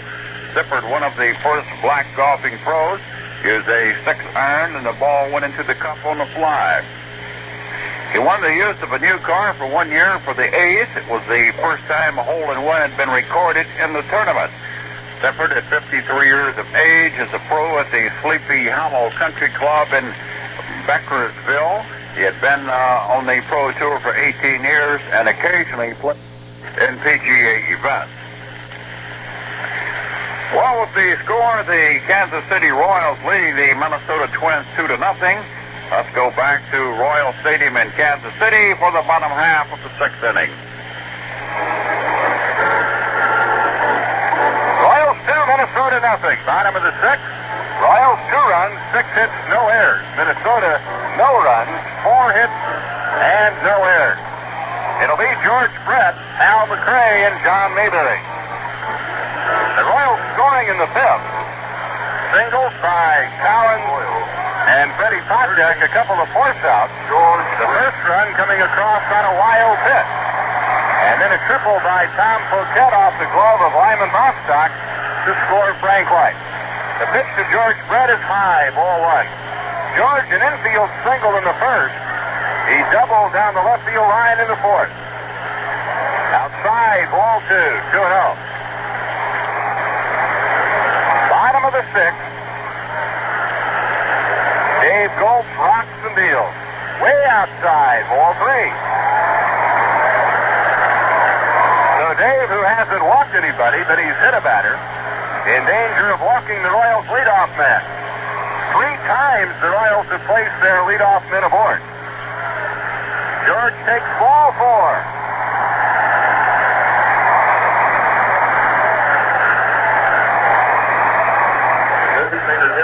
Brett is on. Here's Al McRae. Al grounded into a double play in the first, and then was thrown out by the third baseman Mike Cubby, his last time up there.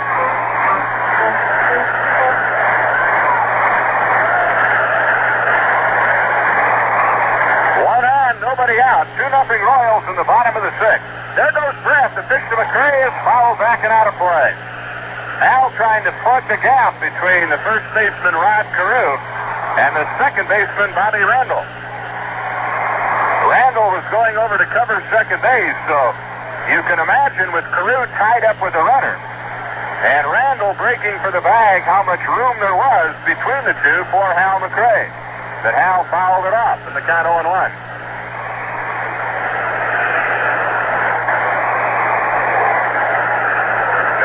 A strike. John Mayberry would be next.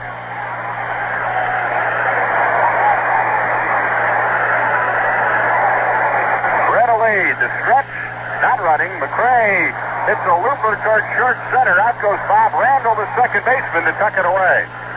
So Hal McRae is out, one away, and will pause for station identification. This is the Royals Baseball Network. This is the American Forces Radio and Television Service.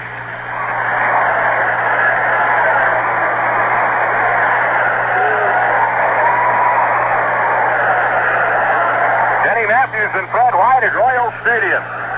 Lindsay, Royal Stadium. Royals 2, Minnesota nothing. John Mayberry at the plate. George Brett at first, draws the throw. He was only one step off the bag.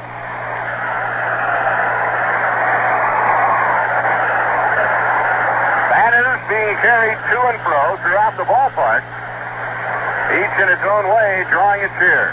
Mayberry swings and lofts a high pop-up. The third baseman, Mike Cubbage, into foul ground to make the catch. And there's 2 away. So Mayberry fouls out. Brett at first with 2 down.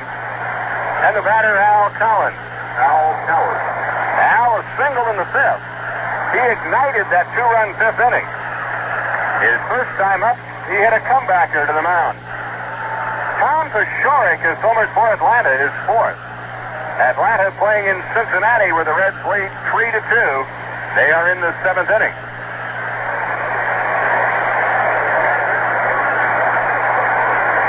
Al Collins digs in.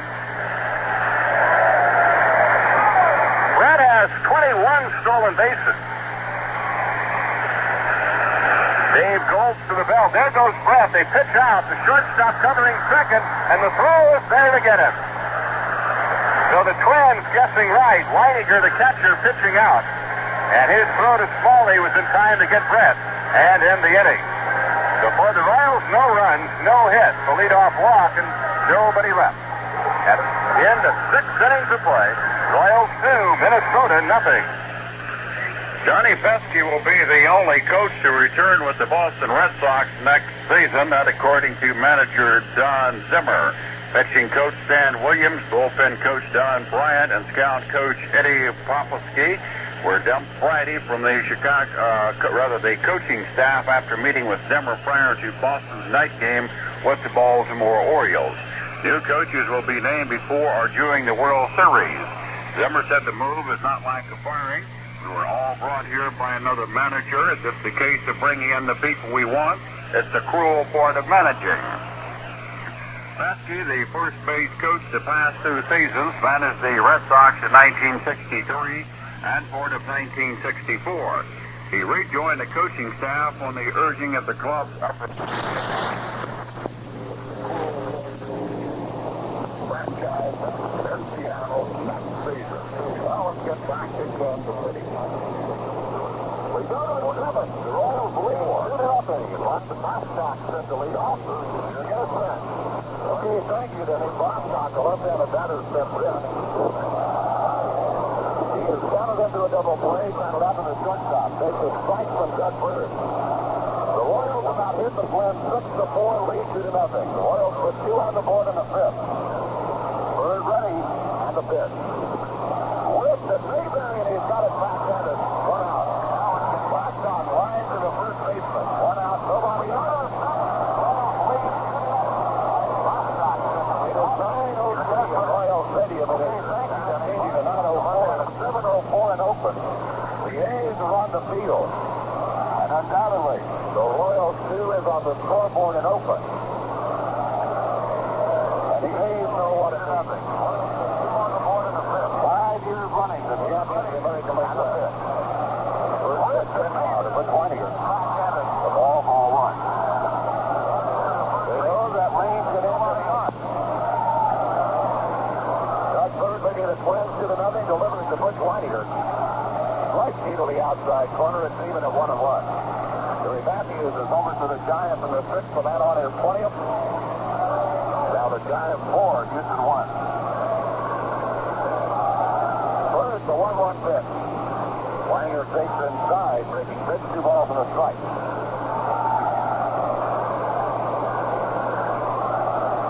Butch Whittier out out of the batter's box for a moment. While we have a moment, let's wish a happy 50th anniversary to Mr. and Mrs. Earl Smith of Topeka, Kansas. They celebrated it yesterday, actually. They're great Royals fans. 2-1 to Weininger. Line towards right. Base hit for Butch Weininger. And he's aboard with 1 out in the 7th, the 5th hit of the ball game for the Minnesota Twins.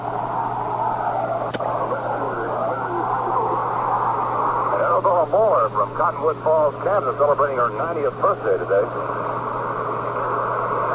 Happy birthday. Larry Heisel, the hitter, Bird has struck him out twice. Right-handed batter. Heisel hitting .268 with 14 home runs. Leads the Twins with 14 homers. Mayberry holds the runner at first, the pitch. Hot shot on the ground up the middle, base hit center field. At second base, Butch Weininger will hold on right there as Otis wheels the ball back to the infield. And the Twins now have the tying runs aboard with 1 out to the 7th.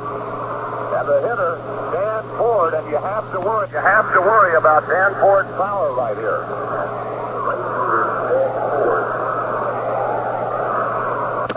Ford hitting .268.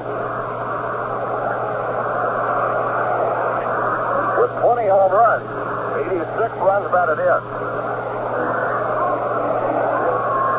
7 of those 20 home runs have come against the Oakland A's this year. Denny telling you how much he's helped the Royals. Well, now he's in a position to hurt them. And out comes Galen Cisco, the Royals pitching coach. Left-hander Steve Mingori, right-hander Mark Littell are working in the Royal bullpen. Galen Cisco taking a slow walk to the mound, giving him time to heat up a little bit more out there. The hits are now even at 6 apiece. We're in the 7th. Royals up 2-0 with the Twins splitting. Well, while the Royals talk things over on the mound,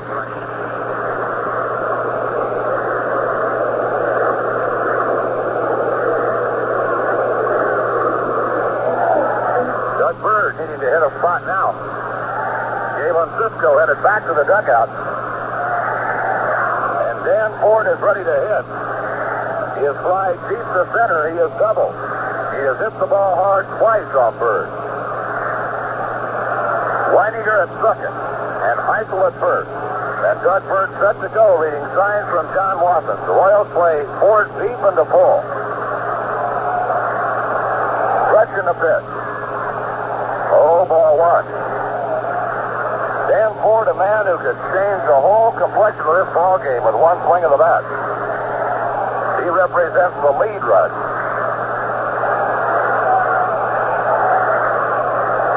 Just a tremendous night here at Royal Stadium. And Doug Bird does not want this one to get away. Doug taking time. Now here's the pitch. Strike me to the outside corner, breaking pitch, and the count's even 1-1 on Ford. Doug wanting a ground ball, looking for a double play.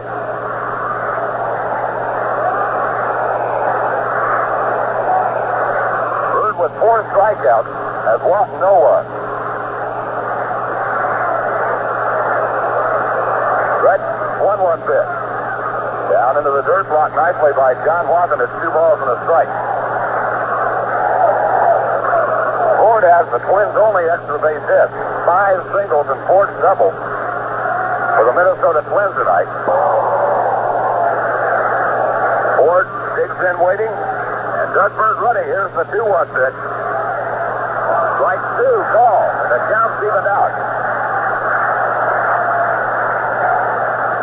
Ford has struck out 117 times this year, and Doug Bird could use one right here. Ford with a big gap in right center. Tried to plug it his first time up, and Otis outran the ball. Third set. Here's a stretch to the 2-2 pitch. Down a little low, and it's a full count, 3-2, and now Birdie has to make a pitch. We said he hasn't walked anyone. He seldom will. Only 30 men all year in 197 innings.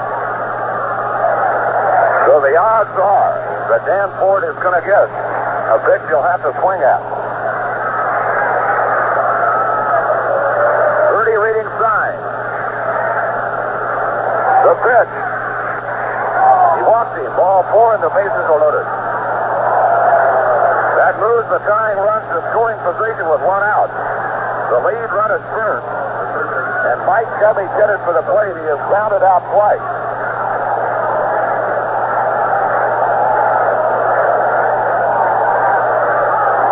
Littell and Mingori in the bullpen appear to be ready. Covey, the left-handed batter, steps in. His average, 257. 3 home runs. 46 runs batted in.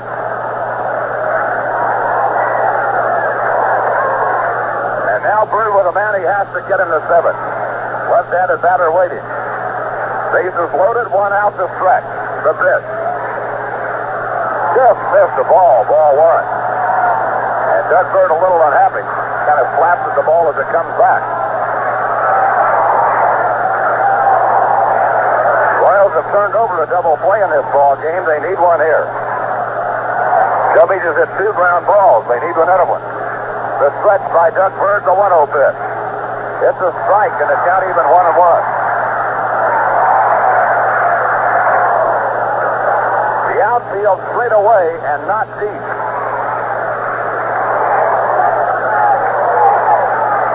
Birdie battling to keep the Twins off the scoreboard in the 7th. Here's the stretch. The pitch to Covey. Just missed. Ball 2, and it's 2-1. Doug Bird after him with a breaking pitch inside. Finds a strike zone. Bob Randall in the on-deck circle. Covey sits on the back line of the batter's box waiting. Bird's ready. The 2-1 pitch. Fouled on a play, and the count's even. 2 balls, 2 strikes.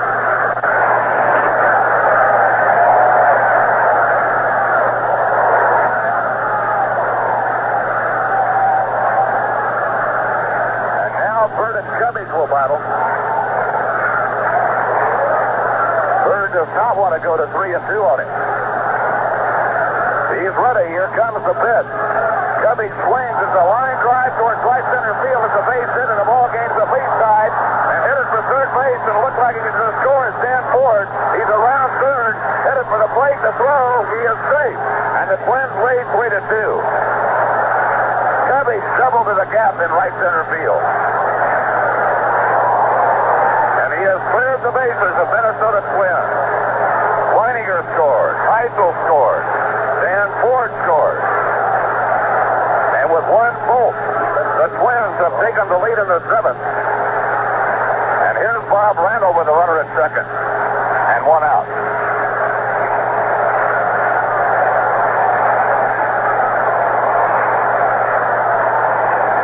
So the Royals are going to have to come from behind. Covey could have rocket through the gap in right center that kicked off the wall. The stretch by Bird, the pitch to Randall. Foul back. Strike 1.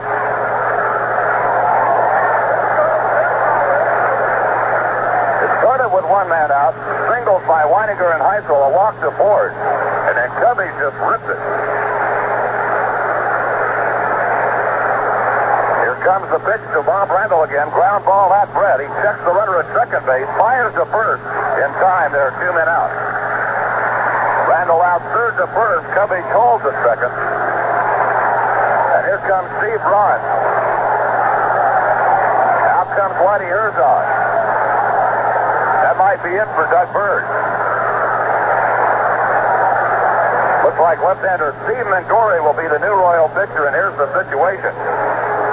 We're in the top of the 7th. 2 out and a runner at second for Minnesota. The Twins have scored 3. And with Steve Mingori coming on to pitch with 2 men out now. It's Minnesota 3, the Royals 2. Steve Mingori out of the bullpen for the Royals. Mingo makes his 54th appearance of the year. He's won 5, lost 5. He's saved 10 games.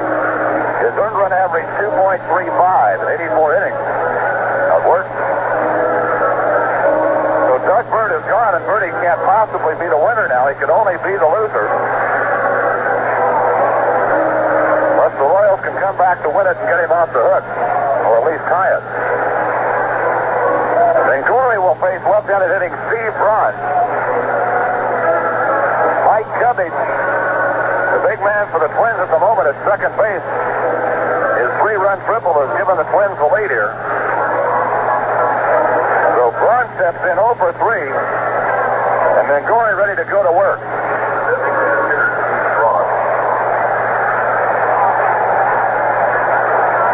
Mingo trying to end it here in the 7th and keep the Royals within a run. Braun's average 288. 3 home runs, 60 RBIs. The Royals play him straight away. Gory reading signs to the stretch. Left-hander's first delivery is a ball outside and low, ball 1.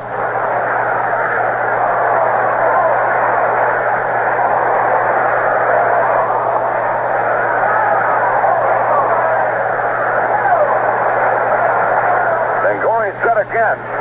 Now the 1-0 pitch. Missed away, ball 2. So Gory has missed outside with 2 pitches. Mingo, who got blindsided with a block and injured his knee in that battle royal out of Oakland the other night.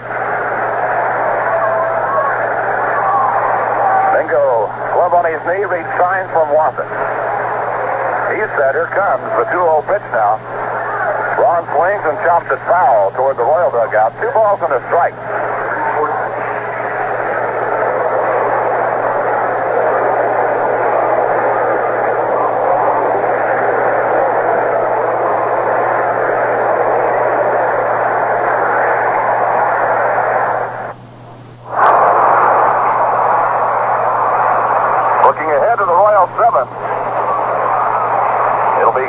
Watson and Project.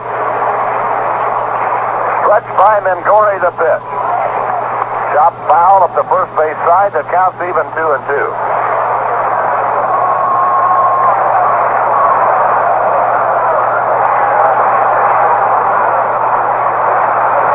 The Twins with 3 hits and a walk in the inning.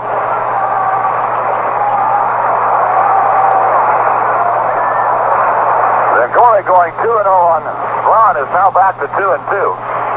Stretched by the left-hander. Now the pitch. And lean out of the way, and it's a full count, 3-2. Braun had to give ground and get out of there.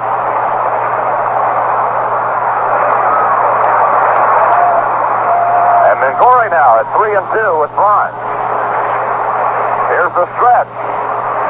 The pitch. Fly ball, right field, that should do it. Al Cowens is camped under it. Makes the catch, and the inning's over. Braun flies to right, but the Twins get 3 runs on 3 hits.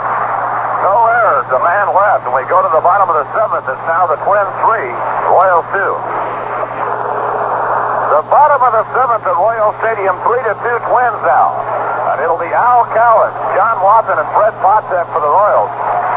They try to regain the lead. Royals with 2 in the 5th. The Twins with 3 in the 7th. Al Cowens. Cowens steps in. Al is singled and bounced out to the pitcher. Al single started the Royals' 2-run 5th. The first pitch from Dave Colt is a ball 1. John Vukovic homered for the Phillies in the 9th inning, his first of the year. The Phillies beat the Mets 2-1.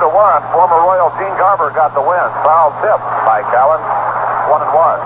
Gary Koosman, the loser in that game. Garber 9-3, Koosman 21-10.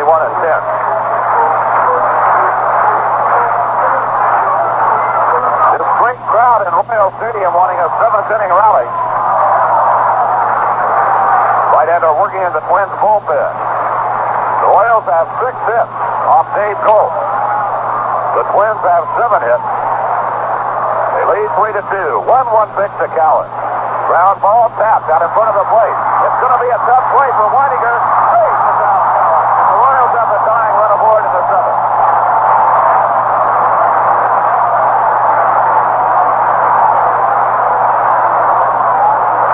So Cowens aboard with good speed. And we'll see how the Royals play it now.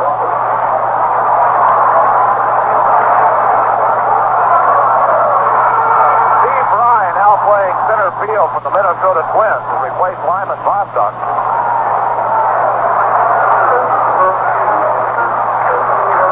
Lyman Bostock apparently tore the ligaments in his left thumb. So Steve Fry is playing center field. Here's John Watson. He scored the Royals' first run. safe on a fielder's choice. He's fly to right. Cowan has stolen 23 bases this year. The pitch, Watson front. A good one in front of the plate. Weininger's only play to first. Out is Watson, but the runner at second now, Al Cowan. A sacrifice. The play going 2-4. And the tying run in scoring position now for Fred Patek. And out comes Twins manager Gene Mock. That may do it for Gold.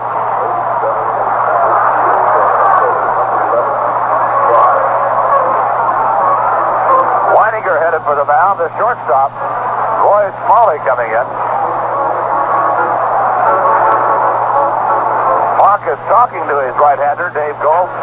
He has not signaled the bullpen yet, and he's going to stay with Gold, apparently. Fred Patek, the hitter, he has singled and grounded out to the pitcher. Cowan's a single, Watson a sacrifice, and the tying run is out there. Weininger still at the mound talking to Dave Gold, his pitcher.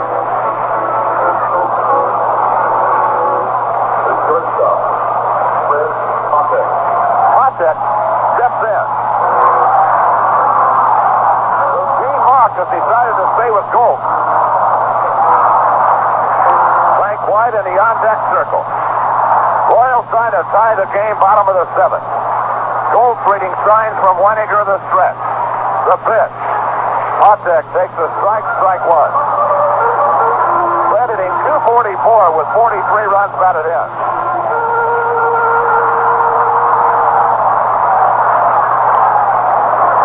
Gold taking a look at Al Cowan, who has a good lead at second.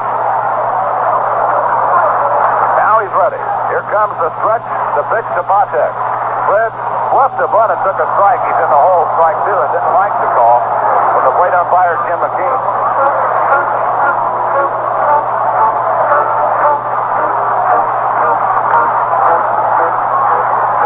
Al Cowan with great speed carries the tying run. Patek in the hole. Gold getting signed. Here's the stretch by the right-hander of the pitch. Check swing and a ball high, 1-2. Jeff Burroughs is homered for the Rangers. In the fifth, nobody on his 17th. Texas and Chicago are tied 4-4.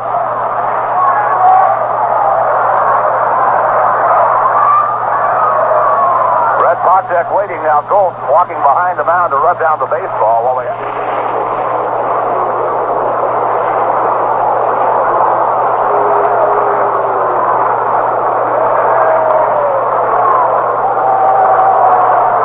Back on the mound, Patek back in the batter's box. 1-2 the count. Stretch by the right-hander of the pitch.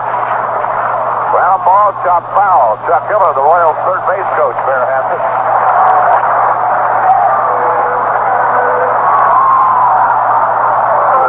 The outfield straight away against Patek. Center fielder Steve Fry is shallow.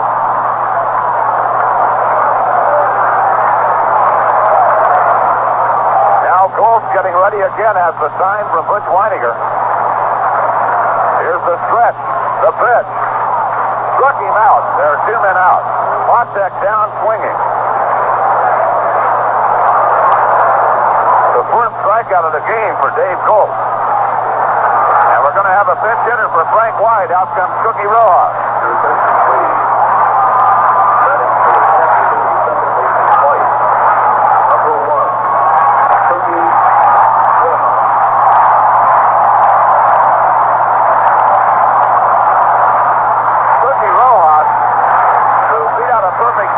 To get the Royals' first run in a game Wednesday night, and the Royals won 4-0. Appearing as a pinch hitter, has 2 hits and 22 times at the plate as a pinch hitter. The Cookie has been swinging the bat well the last week, his average overall is .238. Tom Poquette with me next if Rojas gets aboard. Butch Weininger to the mound to talk to his pitcher. Rod Carew, the first baseman, was in on the conference. To the mound to break up the conference is the plate umpire, Jim McKean. Rojas stands outside the batter's box, swinging the bat. undefeated 2 Twins. If the Royals are to tie it in the 7th, it's going to be up to Cookie. Now Weiniger back behind the plate. Gallons gets the lead at second. Dave goes to stretch the first pitch to Rojas. Cookie takes the ball inside, ball 1.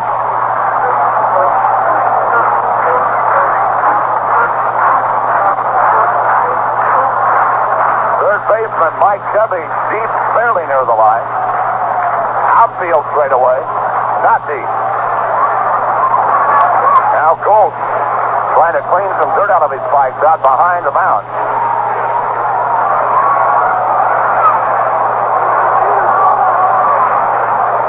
And Cookie steps out of the batter's box again to loosen up. Now he's back in. Dave Goltz, the right-hander, looks to Butch Weiniger for a sign. He's ready. Here comes the 1-0 pitch to Rojas. Ball 2.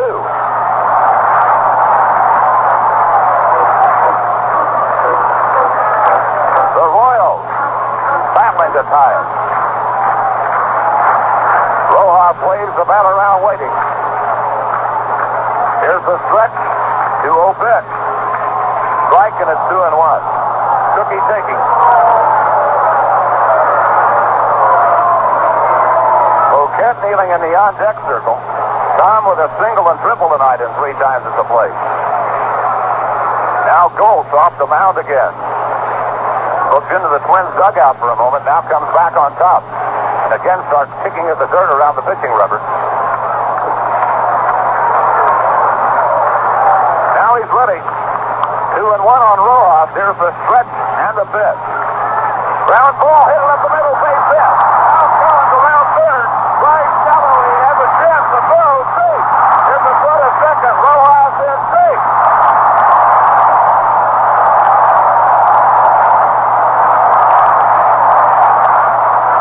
And look at Cookie at second base. Clapping his hands. Throwing a clenched fist in the air. And a standing ovation from 40,000 fans for Cookie Rojas.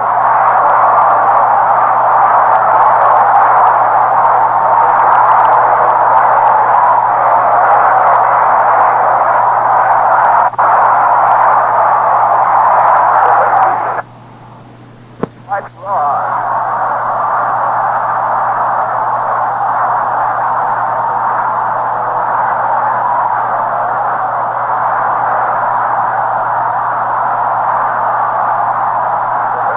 And Boquette just put the Royals right back in front. Rojas is second with 2 outs. And this stadium is alive. It is filled to capacity. And they are on their feet roaring. Boquette 2 for 3 steps in. The stretch, the pitch. It's a ball. Amos Otis would be next if Boquette keeps it going. And there's action in the Minnesota bullpen.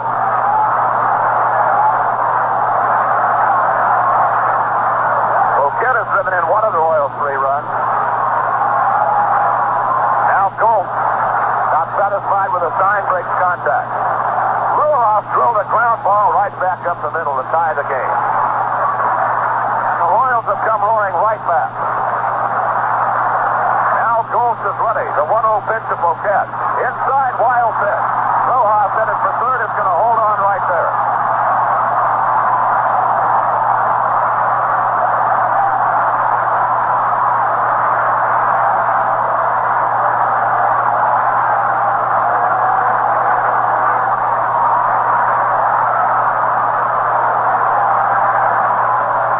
Johnson and Berkmeyer. Johnson, a right-hander, Berkmeyer, a left-hander, working in the Minnesota bullpen. 2-0 on Tom Boquette now. Second wild pitch of the game, charged to Goltz. The stretch, the pitch to Boquette. Strike, and it's 2-1. Boquette taking all the way. Tom has raised his average to 305 with 2 for 3 here tonight. And a big run at third base now with 2 out in the 7th. The Royals now fighting to regain the lead after tying it.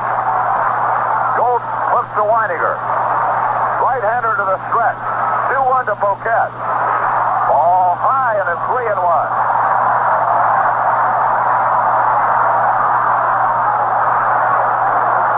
Left fielder Larry Heisel, center fielder Steve Fry, extremely shallow. Boy, if Poquette could punch a gap in left center, and he's a good opposite field hitter. He can run for a while. The 3-1 pitch. Fouled out of play in a full count, 3-2. The lead run just 90 feet away.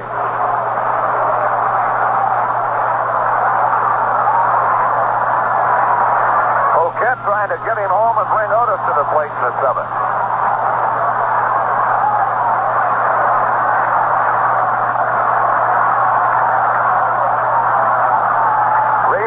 Two strikes and goal. Reading signs from Weiniger. Here is the stretch and the pitch. Ball 4, he walked it.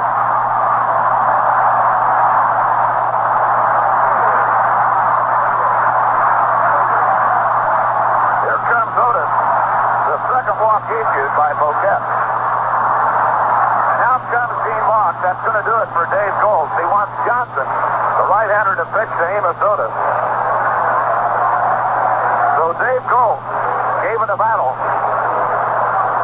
He cannot be the winner. He could only be the loser. Doug Bird is off the hook. And as Gold sits for the dugout, here's the situation. We're in the bottom of the 7th with 2 men out. The Royals with runners at first and third to battle back to tie it. The score, Royals 3, Twins 3. Tom Johnson, a right-hander out of the Minnesota bullpen, making his 18th appearance of the year, and he's been tough. In 48 innings, he's given 43 hits, won 3 and lost 1. His earned run average, 2.64. He'll face right-handed hitting Amos Otis in a 3-3 ball game with 2 out in the 7th. And the Royals with runners at first and third. A 2-out single by Cookie Rojas has tied the game. Johnson says he's ready. The right-hander backs off the mound to set himself back up on top. Otis steps in. George Brett would be next if Otis keeps the inning alive. And again, this great crowd starts to roar in Royal Stadium.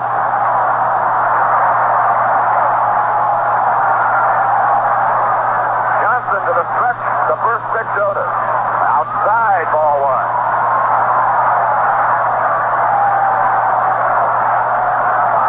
The left-hander continues to throw. He's been joined by a right-hander now in the Minnesota bullpen. Tom Johnson reading signs from Butch Weiniger. The stretch, pitch to Otis. Swung and missed, and a count even 1-1. Otis after a breaking pitch away.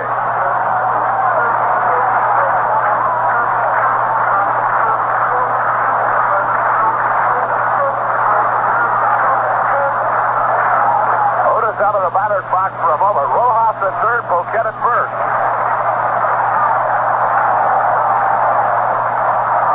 Otis trying to put the Royals back on top. Asks for timeout and gets it now as Johnson delivered, but the pitch didn't count. Plate umpire Jim McKean had called time. The Royals have now hit the Twins 8-7.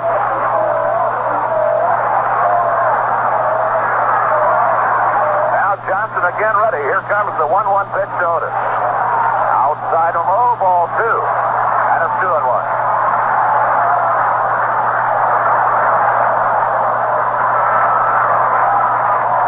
Tom Johnson to the rosin bag. Now kicks at the rubber. Otis getting some more time on his batting glove, and now they're getting set. Here's the stretch. 2-1 pitch.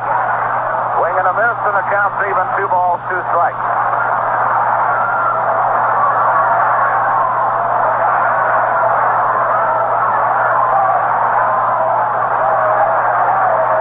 Otis with a 3-run homer against the Twins. The last series in Minnesota in the 9th inning beat the Twins 8-6. Trying to put them on top here. The pitch way outside at a full count, 3-2. So now Johnson has to make a pitch to Otis or load the bases for Brett. first, Tom Poquette will be going. 2 out and a 3-2 count. That's an additional advantage for the Royals. Oh, what a big moment in Royal Stadium. Otis out of the batter's box now sets himself. Tom Johnson ready to pitch. There goes Poquette. Shot foul, and the count remains 3-2. Poquette will have to go back to first. A single by Cowan started the inning. Floppin sacrificed him to second. Then with 2 out, Rojas up as a pinch hitter, drilled a single to center to send him home.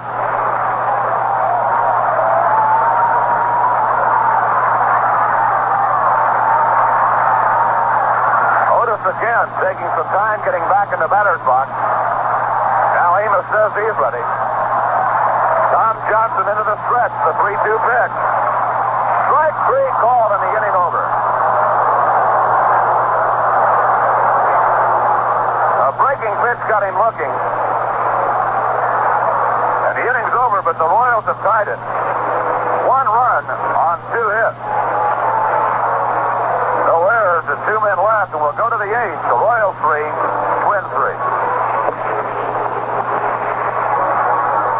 Well, we go to the 8th inning, tied 3-3.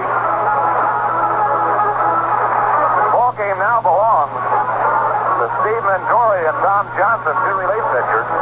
Mengori will face Roy Smalley, Rod Carew, and Lyman Bostock, the number 2, 3, and 4 hitters in the Twins order. To the 8th, the 3-3 tie, and once again, here's Denny. Hi, Fred. Roy Smalley has 2 hits, singled in the first inning. He singled in the 6th. He grounded out in the 4th. Royals, 3 runs, 8 hits. The Twins, 3 runs on 7 hits. Final score for Boston, the Red Sox 7, Baltimore 4. Rick Wise, the winner. Holdsworth took the loss, and they had 15,749 in Boston. Roy Smalley will be on the right side against Steve Mengori. Steve has faced 1 man. He got Steve Braun on a fly ball to right field to end the 7th. The inning in which the Twins scored their 3 runs. Breaking ball for a strike, 0-1. Steve will have to work his way through Smalley, Carew, and then Bry. No balls and a strike. Here's the pitch. The screwball outside. 1 ball, 1 strike. Steve screwball breaking away from the right-hand batter. 1-1. Nobody on, nobody out. Top of the 8th. It's tied 3-3. Outside corner. That time the screwball found the outer edge, and the count 1-2. John Watson doing the catching. Cookie Rojas stayed in the game. He is now at second base. Fred at third, Pontek at short, Mayberry at first. And the outfield, Poquette, Otis, and Collins from left to right. 1-2, the count on Roy Smalley. Bingo ready, back he comes. Missed the outside corner, 2-2. So Steve keeping everything away from Smalley. And he's run the count to 2-2.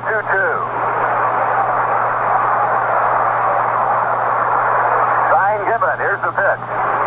Popped up down the right field line. Everybody chasing it. It's a foul ball. And Mayberry can't quite catch up to it. The ball hits right atop the rail. And then bounces back deep into the crowd. And the count on Smalley, 2-2. The ball just out of reach. Mayberry, Rojas, and Al Collins all in pursuit. Steve Mengori now getting a new baseball from the plate umpire, Jim McKean. The Cincinnati Reds victorious tonight. They turned back Atlanta 5-2. Gary Nolan won his 15th. Ruthven, the loser, they had 20,000 in Cincy. The 2-2 pitch to Smalley. Just barely missed. And Mengori looks questioningly at the plate umpire, Jim McKean. He thought the pitch was a strike. Instead, a full count, 3-2. Rod Carew coming up next. The 3-2 pitch. Another foul ball. This one well back into the crowd. 3 balls and 2 strikes on Roy Smalley. trying to get the Twins started in the top of the 8th. Ngori reading signs. The left-hander ready and deals. Fly ball left field. Tom Poquette to his left. Underneath the ball, one away.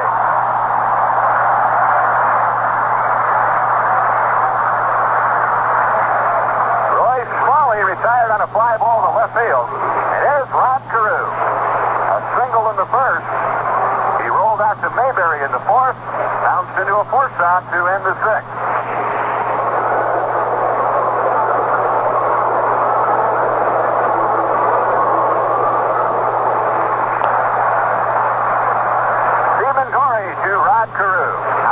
Corner, well thrown, 0-1.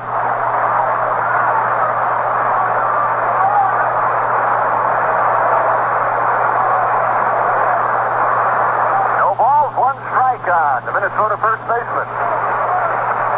Fouled away, this one's slicing down toward the Stadium Club and bounces off one of the windows in the count 0-2.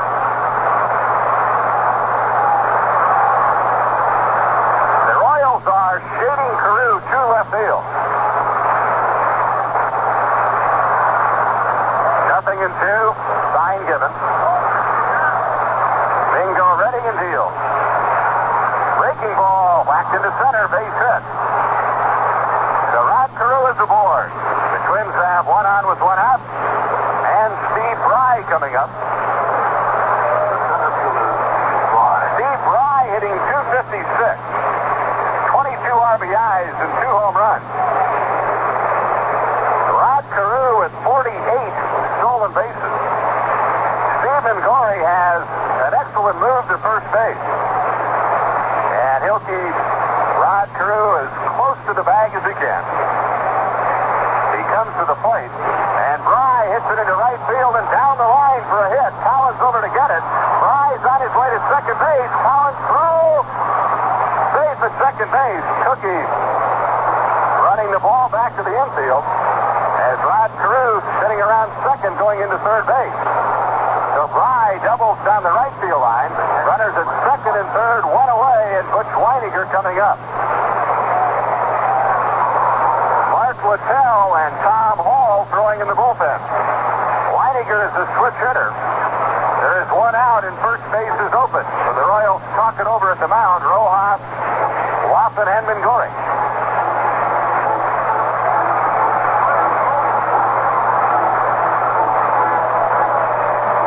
Out comes Royals manager Whitey Herzog. Smalley retired on a fly ball into left field. And then Ngori was 0-2 on Rod Carew. And it appeared that he got a breaking ball up. And Rod Carew just served it into center field. And a pitching change will be made. So Mark Littell will be brought in. A pitching change in the 8th inning, and the score is the Royals 3 and the Twins 3. Back at Royal Stadium, it's 3-3 in the 8th, but the Twins have runners at second and third, one away. And Mark Littell, the new Royal pitcher. For Mark Littell, this marks his 60th appearance. 8 wins, 3 losses, and 16 saves. Stephen Ngori has 10 saves. Mark Littell showing the way with 16. Boy, he's in a tough spot. The Royals trying to win it all tonight. And the Twins, down 2-0 in the 7th, got 3 runs to take a 1-run lead. Back came the Royals on Cookie Rojas single to tie it in the bottom of the 7th. And the Twins now seem intent on grabbing the lead right back. So Mark Littell, who can strike you out, but who sometimes is wild, has perhaps the biggest assignment of his young life. Another youngster, Butch Weiniger, is the first man that Mark Littell will face. First base is open. George Brett coming to the mound. So we'll see what the Royals do. If you walk Butch Weiniger, it would load the bases, set up a force anywhere,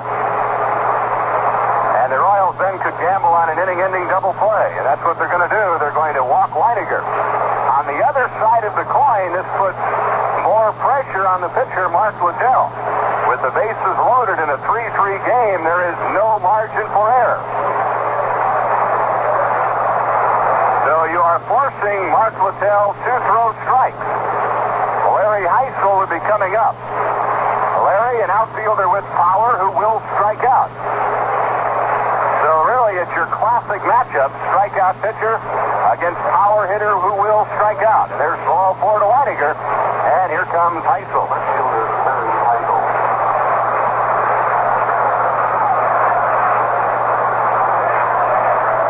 Larry Heisel has struck out twice. Both times against Doug Bird, he singled and scored. So Larry, 1 out of 3 as he stands in. 3-3 ball game. The Twins about hit the Royals 9-8.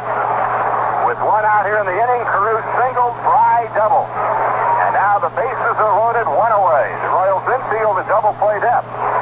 And Mark Littell facing Larry Heisel. The windup, the pitch. High ball 1. Rod Carew, the runner at third, always a threat to steal home.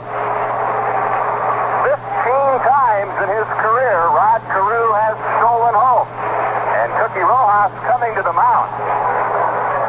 And a good guess would be that one of the things that Cookie is talking to Mark Littell about, Rod Carew, also the fact that really there's no margin for error. You can't be cute now. You have to rear back and throw strikes. And give them your best stuff, and what happens, happens. So we'll see. 1-0, bases loaded, here's the pitch. Swung and he missed. The fastball in the count, 1-1.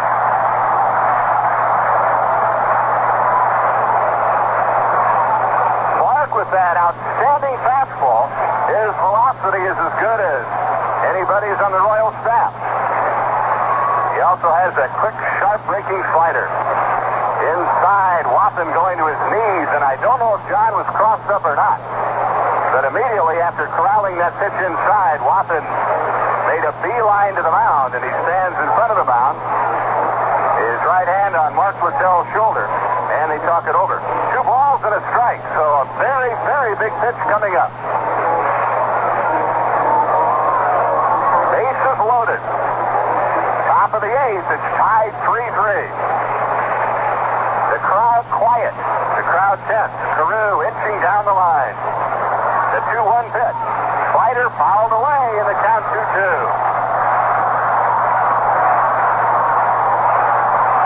Mark discarding that baseball. He wants one that feels just right. And he doesn't like that one. Freddie Potek coming in from shortstop to say something to Mark. You can just cut the tension with a knife at Royal Stadium now. 2 balls, 2 strikes, bases loaded, 1 away. Littell keeping a wary eye on Carew. Here's the pitch. Slider grounded to Brett. They come home, out at home, to first base. Base.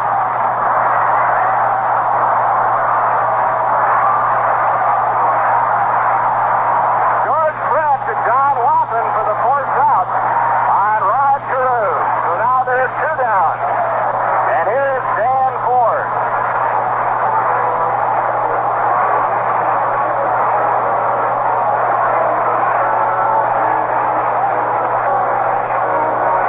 Dan Ford would fall into the same category as Larry Heisel. Power hitter who will strike out. In fact, Dan Ford has struck out more than Larry Heisel. Cookie Rojas again to the mound, visiting with Mark Littell. It is still tied, 3-3, top of the 8th. The bases remain loaded.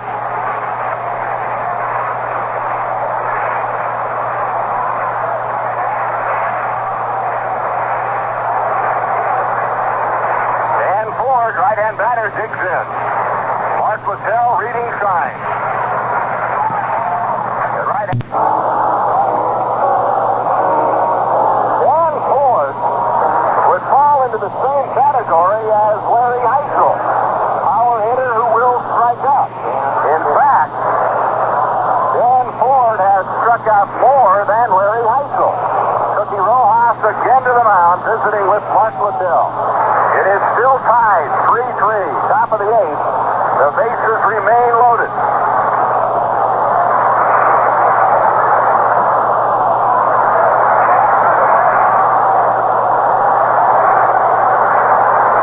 Dan Ford, right-hand batter, digs in. Mark Littell reading signs. The right-hander from Gideon, Missouri, ready and deal. Slider, swung out and missed, 0-1. Ford flies to deep right center in the second. He doubled in the fifth. He walked and scored a run in the seventh inning. So a dangerous hitter at the plate. Dangerous Dan. He wears a big label, handle with care. No balls and a strike. Littell ready, here he comes. Swung and missed, strike two. 0-2.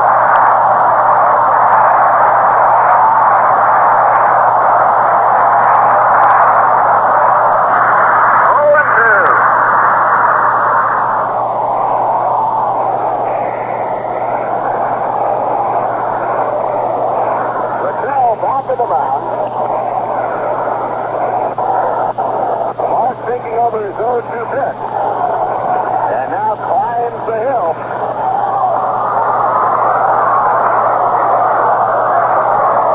Bases loaded behind him. Dan Ford at the plate. No balls, 2 strikes. Often wigwagging his signs to the mound, and the 0-2 pitch on the way. Struck him out!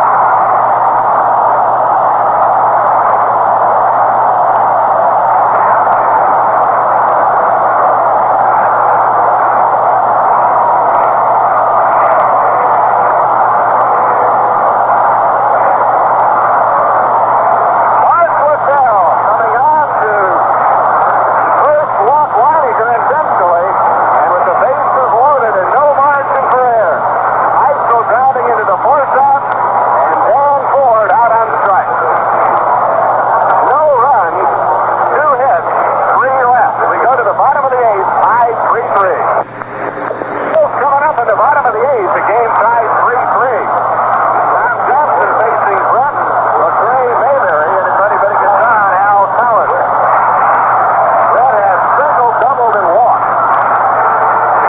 Royals 3 runs, 8 hits. The Twins 3 runs, 9 hits. Bill Campbell, the right-hander. Tom Berkmeyer, a left-hander, working in the Twins bullpen.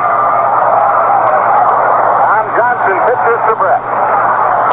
Outside, ball 1. 1-0.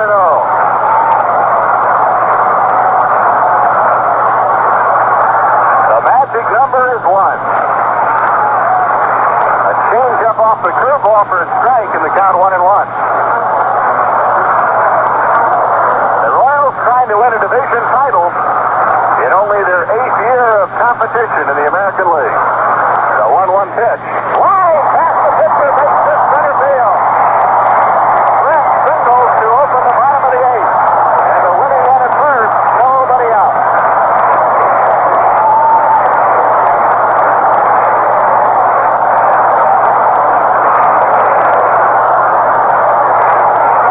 So Brett whistles one by the mound.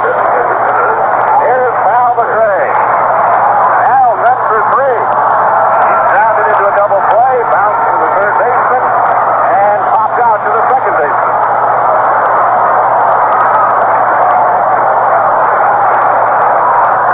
Johnson stepping off the rubber. Brett had a good lead. Dubbage, the third baseman, had come in. He's looking for the front. He's going to get it. It's popped up, and it's cleared by Carew, and now everybody's going to be spread out at second base as George had to stop. Everybody was chasing the ball at one time,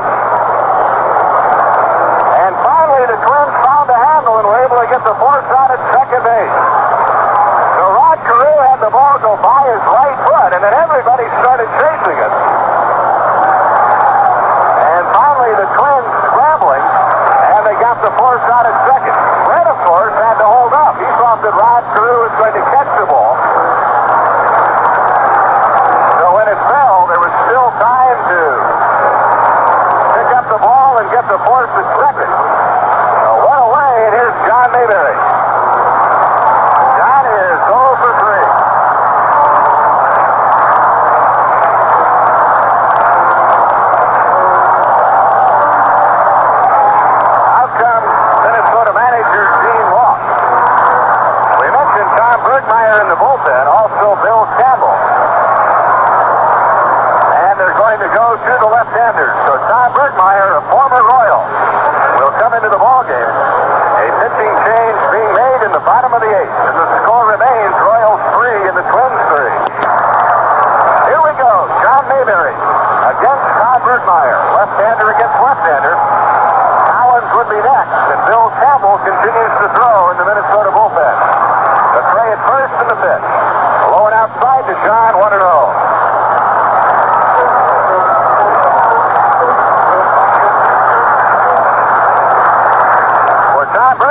identification.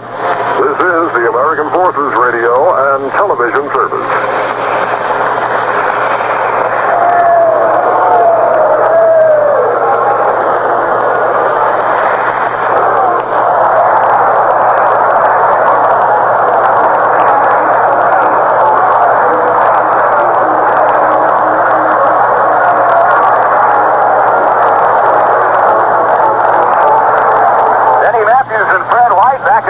Stadium. It's 3-3 in the bottom of the eighth. Royals have Hal McRae at first with 2 out, and Bill Campbell, one of the best relief pitchers in all of baseball this year, coming in.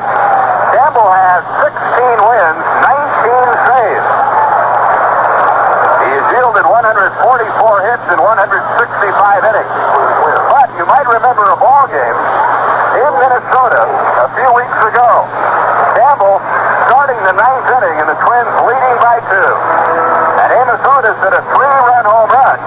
And the Royals won the ball game on that Saturday afternoon. So the same Bill Campbell about to face Al Cowan. Brett, another big night for George Brett. Then he's put together his 28th game of the season, which he's had 3 or more hits. 6 times he's had 3 or more hits in a game against the Minnesota Twins. In fact, George has 27 hits against this ball club now this year. So George Brett certainly rising to the occasion here tonight, giving the Royals the opportunity to take the lead here in the 8th. He got it started with a single. And boy, the young man has just been tremendous all year long. 28 times now with 3 or more hits in a game.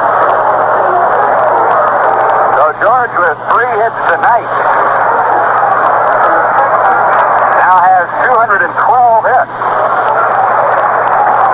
And he has inserted himself back near the top of the American League batting race.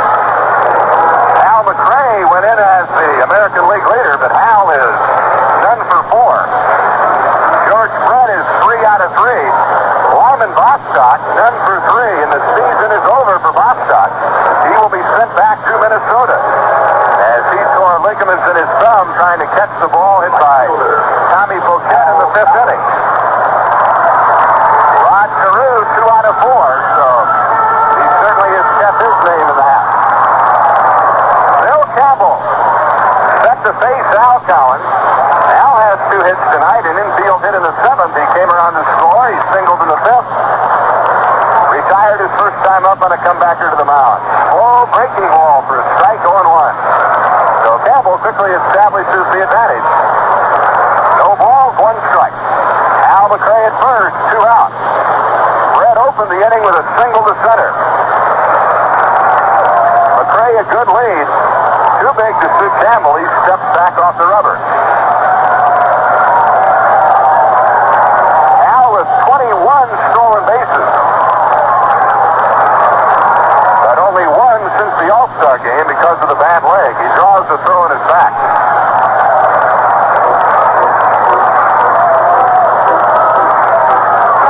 Game tied 3-3. Royals batting in the bottom of the 8th inning. Here's the stretch by Campbell. McRae, big lead. There he goes. Collins is swinging a miss over a slow curve. Safe! The ball now is rolling away, but not far enough to allow McRae to go to third. Al McRae with a tap-it head-first slide has his 22nd stolen base. Collins throwing the hole now 0-2, but he picked a perfect hit. It was a slow breaking ball, and all the catcher Butch Weiniger could do was wait until he caught it, and it took a while because of the off-speed pitch and a curve at that. And Al McRae getting that little edge for that slow breaking ball slight second base. So now a base hit could put the Royals on top of the count 0-2. Campbell ready. Here he comes. Looper, short right field. Here comes Dan Ford. He's got it. A one-handed catch by Ford ends the inning. No runs, 1 hit. A man left aboard. We go to the 9th. The Twins 3 and the Royals 3. Oh, earlier today, Rick Mundy belted his career-high 32nd home run of the season, and Bill Farmer celebrated his 26th birthday by scattering 8 hits over 8 1/3 innings to lead the Chicago Cubs to a 3-1 victory over the Montreal Expos. The Cubs scored a pair of runs in the first inning against Don Stanhouse on a walk, 4 singles and a fourth out, and Mundy finished the scoring with his solo shot in the fourth. Bonham walked none and struck out 5, but lost his shutout in the ninth inning on back-to-back doubles by Mike Jorgensen and Larry Parrish. Bruce Sutter came on to get the final 2 outs and his 10th save of the season. Montreal's Jose Morales grounded out as an 8th inning pinch hitter to set a major league record for most pinch hit appearances in a season with 82. He earlier had established 8 major league records with 25 pinch hits. The National East Philadelphia Phillies return home today amid reports that the team is involved in internal disputes. Before Thursday night 6-5 victory at St. Louis, manager Danny Ozark held a 34-minute team meeting.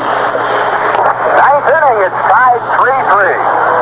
The scoreboard total is identical. Twins 3 runs, 9 hits, no errors. The Royals 3 runs, 9 hits, and no errors. The Twins have stranded 7. The Royals have left 6 aboard. Mark Littell getting ready to pitch to Mike Cummings. Mark did a magnificent job in the 8th. After the intentional walk to Weiniger, the bases loaded. He got Eisel on a ground ball to force at the plate, and Dan Ford on strike. Cummings doubled to drive in the 3 Minnesota runs his last time up, and he takes a breaking ball inside, ball 1, 1-0. Mike's double into the gap in right center scored Weiniger, Eisel, and Ford. That put the Twins on top 3-2, but the Royals tied the game with a run in the bottom of the 7th. High and outside, ball 2, 2-0 to Cummings. Each team threatened in the 8th. Neither team scored. So here it is, the 9th. And boy, the Royals taking their fans through a ringer tonight, as they've done for the last month. The 2-0 pitch. Ball 3, 3-0.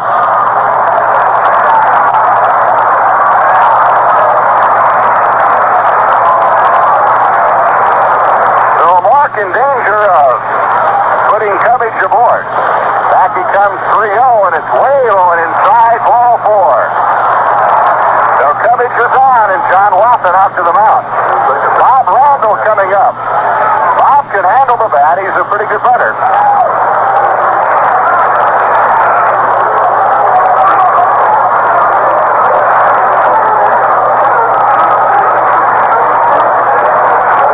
That would be the second walk surrendered by Littell, but the first one was an intentional walk.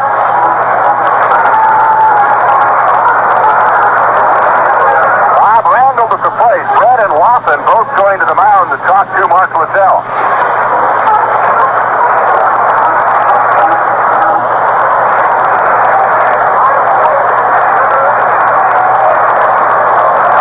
One on, nobody out. The Royals looking for a bunt. Randall around the bunt. Takes inside, ball 1. Left-hander Tom Hall. Right-hander Ken Sanders throwing in the Royals bullpen. 3-3, top of the 9th. Cummings at first. Littell set at the belt. Randall around the bunt. Gets it down, and it's a good one. Mayberry's only play will be to tag Randall. And he kind of knocks him out of the baseline. And Randall now comes back toward Mayberry. Bob is certainly no match for John.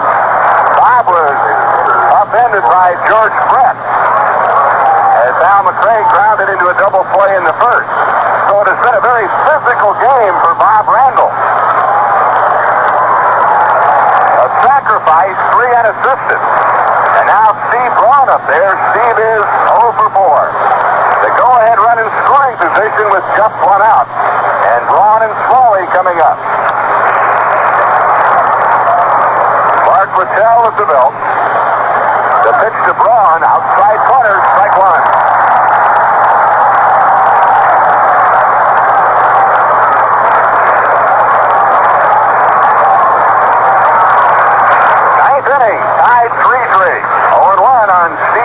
left-hand batter. He is the Twins' designated hitter. Littell, a backward glance at second. Here's the pitch. Slider is tapped foul into the Royal dugout. So the advantage to Mark Littell. No balls, 2 strikes.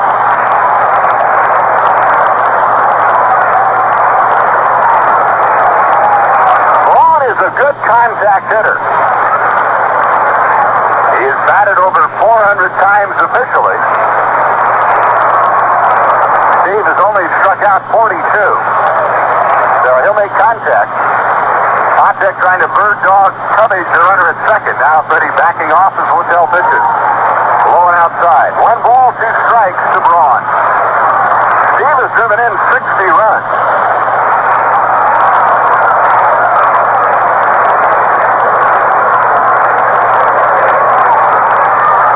To Braun.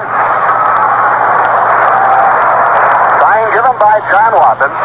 Mark Littell comes set at the belt. A backward glance at second. And a 1-2 pitch on the way. Hit into center field. It's going to be in for a base hit. Around third comes Cummings to throw to the plate. Not in time. The runner to second. Brett running at him. George running right at the man. Now he chases Braun and he's out. He ran out of the baseline. But the Twins get the lead run across, and the man who walked has scored. So Braun behind in the count, loops one into center in front of Otis. 4-3 Minnesota.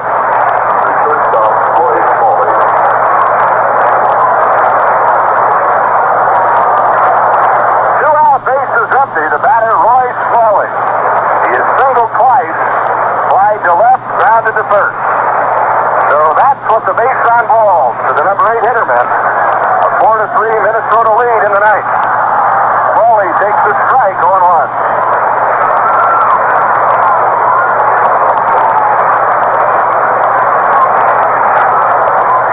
Back comes Littell. 0-1 slider for a strike. No balls, 2 strikes. Cummings has certainly been a factor. 3 RBIs. And now he has scored the go-ahead run. Looking ahead to the Royal ninth, it'll be the lower third of the batting order. The 0-2 pitch. Strike called, and that's the inning. But one great big run has crossed the plate. A walk, a sacrifice bunt, and a loop single. That's how easily it was done. 1 run, 1 hit, and nobody left. We go to the bottom of the ninth. Twins 4, Royals 3. Muhammad Ali's announced decision to retire. A heavyweight boxing champion apparently has set the stage for George Foreman, Kenny Norton's out to determine a new heavyweight king. The New York Yankees and the Cincinnati Reds are favorites among the Nevada odds makers to win their respective divisional titles and face off in the World Series. Cardinals owner August Busch says he's shocked and disappointed over the fine levied against his club by baseball commissioner Bowie Kuhn for tampering with Oakland A's players. George Burns is gunning for his first tournament victory on the U.S. Pro Golf Tour after zipping to a 1-stroke lead at the halfway mark in the Sahara Invitational Golf Tournament being played in Las Vegas. Taking a look at some of the final scores in the American League, Boston 7, Baltimore 4. Texas leads Chicago 9-4 after 7 innings of play, and it was Detroit over Milwaukee 5-0. In the National League, Chicago 3, Montreal 1, Philadelphia 2, New York 1, Cincinnati 5, Atlanta 2, and Houston over San Francisco 5-4. Bottom of the ninth inning, 4-3 Minnesota. Tommy Davis coming out to bat. Tommy Davis will be hitting for John Watson.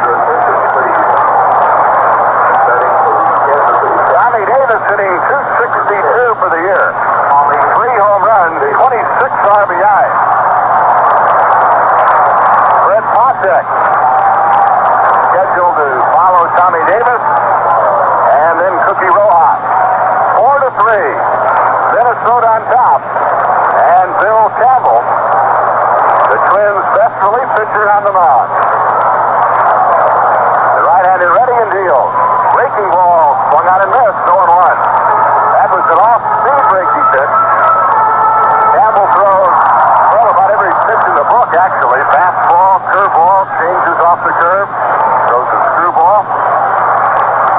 breaking ball and a tap back to the pitcher. Over to first in time, one away.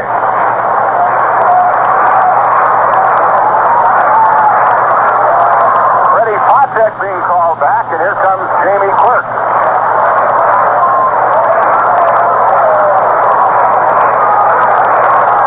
Jamie's average 239. One home run, 14 RBIs.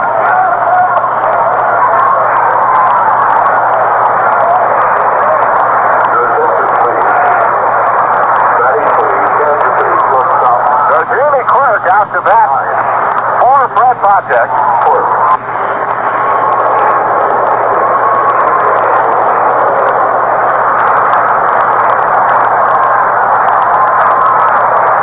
The Angels did not score in the top half of the first against White and Blue. The A's are now batting. Royals batting in the bottom of the ninth, trailing 4-3. The Twins got 3 in the 7th and 1 in the 9th. Royals 2 in the 5th, 1 in the bottom of the 7th to make it a 3-3 ball game. The Twins went ahead, a walk, a bunt, and a looping single to center. Campbell pitches to Quirk. Way outside, ball 1.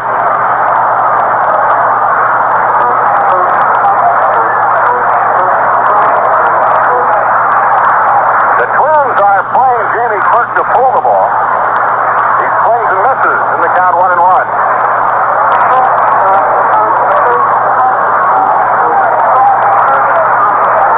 The Twins 4 runs on 10 hits. The Royals 3 runs on 9 hits.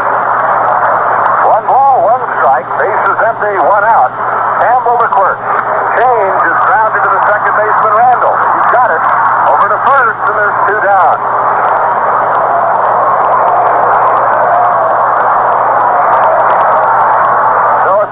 Cookie Rojas. He singled to center to tie the game. And the Royals now are down to their last out.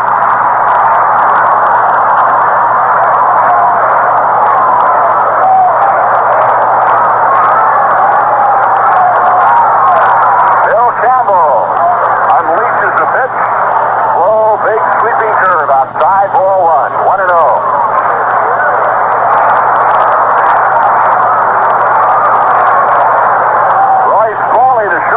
In the hole at short. Breaking ball inside, ball 2 to Cookie. Tommy Pochette would be next.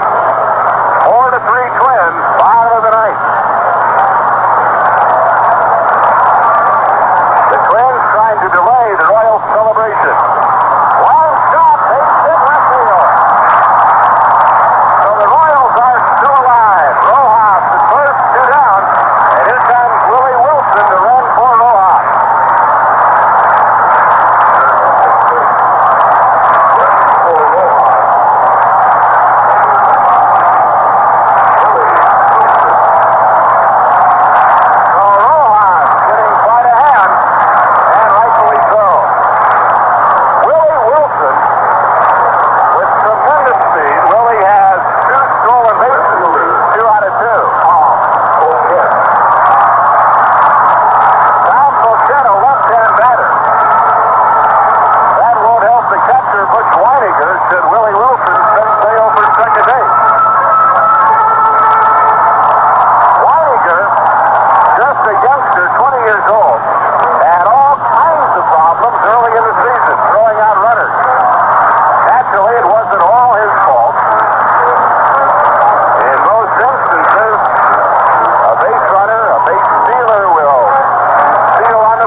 get back. So Willie may be going with the count 0-1. Tom Coquette backing out of the batter's box for a quick look at third base coach Chuck Hiller. And now he's back in there. Willie Wilson a lead. It's stretched by Campbell. Quick move to first, the runner back. Campbell is quick out there. Still trying to keep him close to give his catcher the edge. A left-hand hitter waiting at the plate. There he goes. They pitch off the throw to second base. Out. And the ball game is over. The Twins have won it.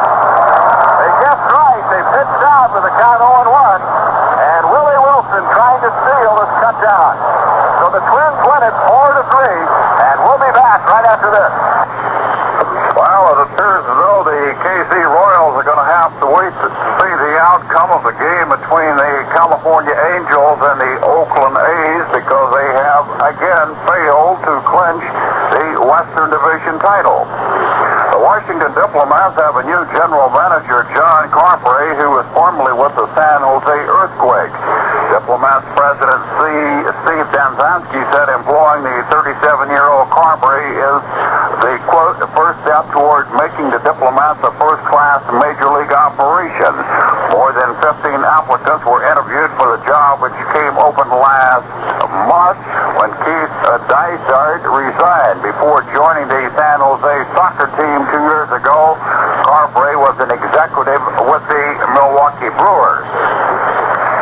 Betty Stove of the Netherlands rallied to defeat Margaret Court of Australia for the first time in her career, 1-6, 6-4, 6-3 on Friday to win the $50,000 Torrey Sealuck tennis tournament. Right now, let's get back to Kansas City for the wrap-up. Well, everybody was certainly primed to pull the cork on Royal Stadium. The Minnesota Twins were able to jam it down into the bottle as they edged the Royals 4-3. And all it took was a walk, a bunt, and a looping single to disappoint over 40,000 that were here in the ballpark. The paid attendance was 38,482. And certainly to the disappointment of all those and the Royals, the Twins have edged the Royals and have beaten the Royals for only the second time here at Royal Stadium this year. The Royals took a 2-0 lead in the bottom of the fifth. But the Twins came back on a 3-run double by Mike Cubbage in the seventh inning to lead by 1. The Royals quickly tied it in the bottom of the seventh. Cookie Rojas grounding a single into center to tie the ball game, but Mike Cubbage, who had tripled, drew a leadoff walk from Mark Littell, went to second on Randall's front, and scored on Braun's looping single to center. And that's how the Twins delayed the Royals celebration by one night at least. So certainly a very disappointing ball game, Fred. Well, it really was, Jenny. You had the feeling all night long that the Royals were going to put this game away somehow. The crowd was tremendous out here tonight, enthusiastic. The ball club wanted it badly, but there are those days when that base on balls will come back to haunt you. It happened here tonight. The Royals got a 2-out single from Cookie Rojas. They were still alive, but couldn't get it done. In the ninth inning, all you can do is come back out tomorrow, try them again. There's also that possibility that Frank and the Angels will handle by the Blue and the Oakland A's out in Oakland, California tonight. But I mentioned before the ball game, the Royals don't want it that way. They prefer to do it themselves. They just may have to tomorrow. Final 4-3. Final total right after this.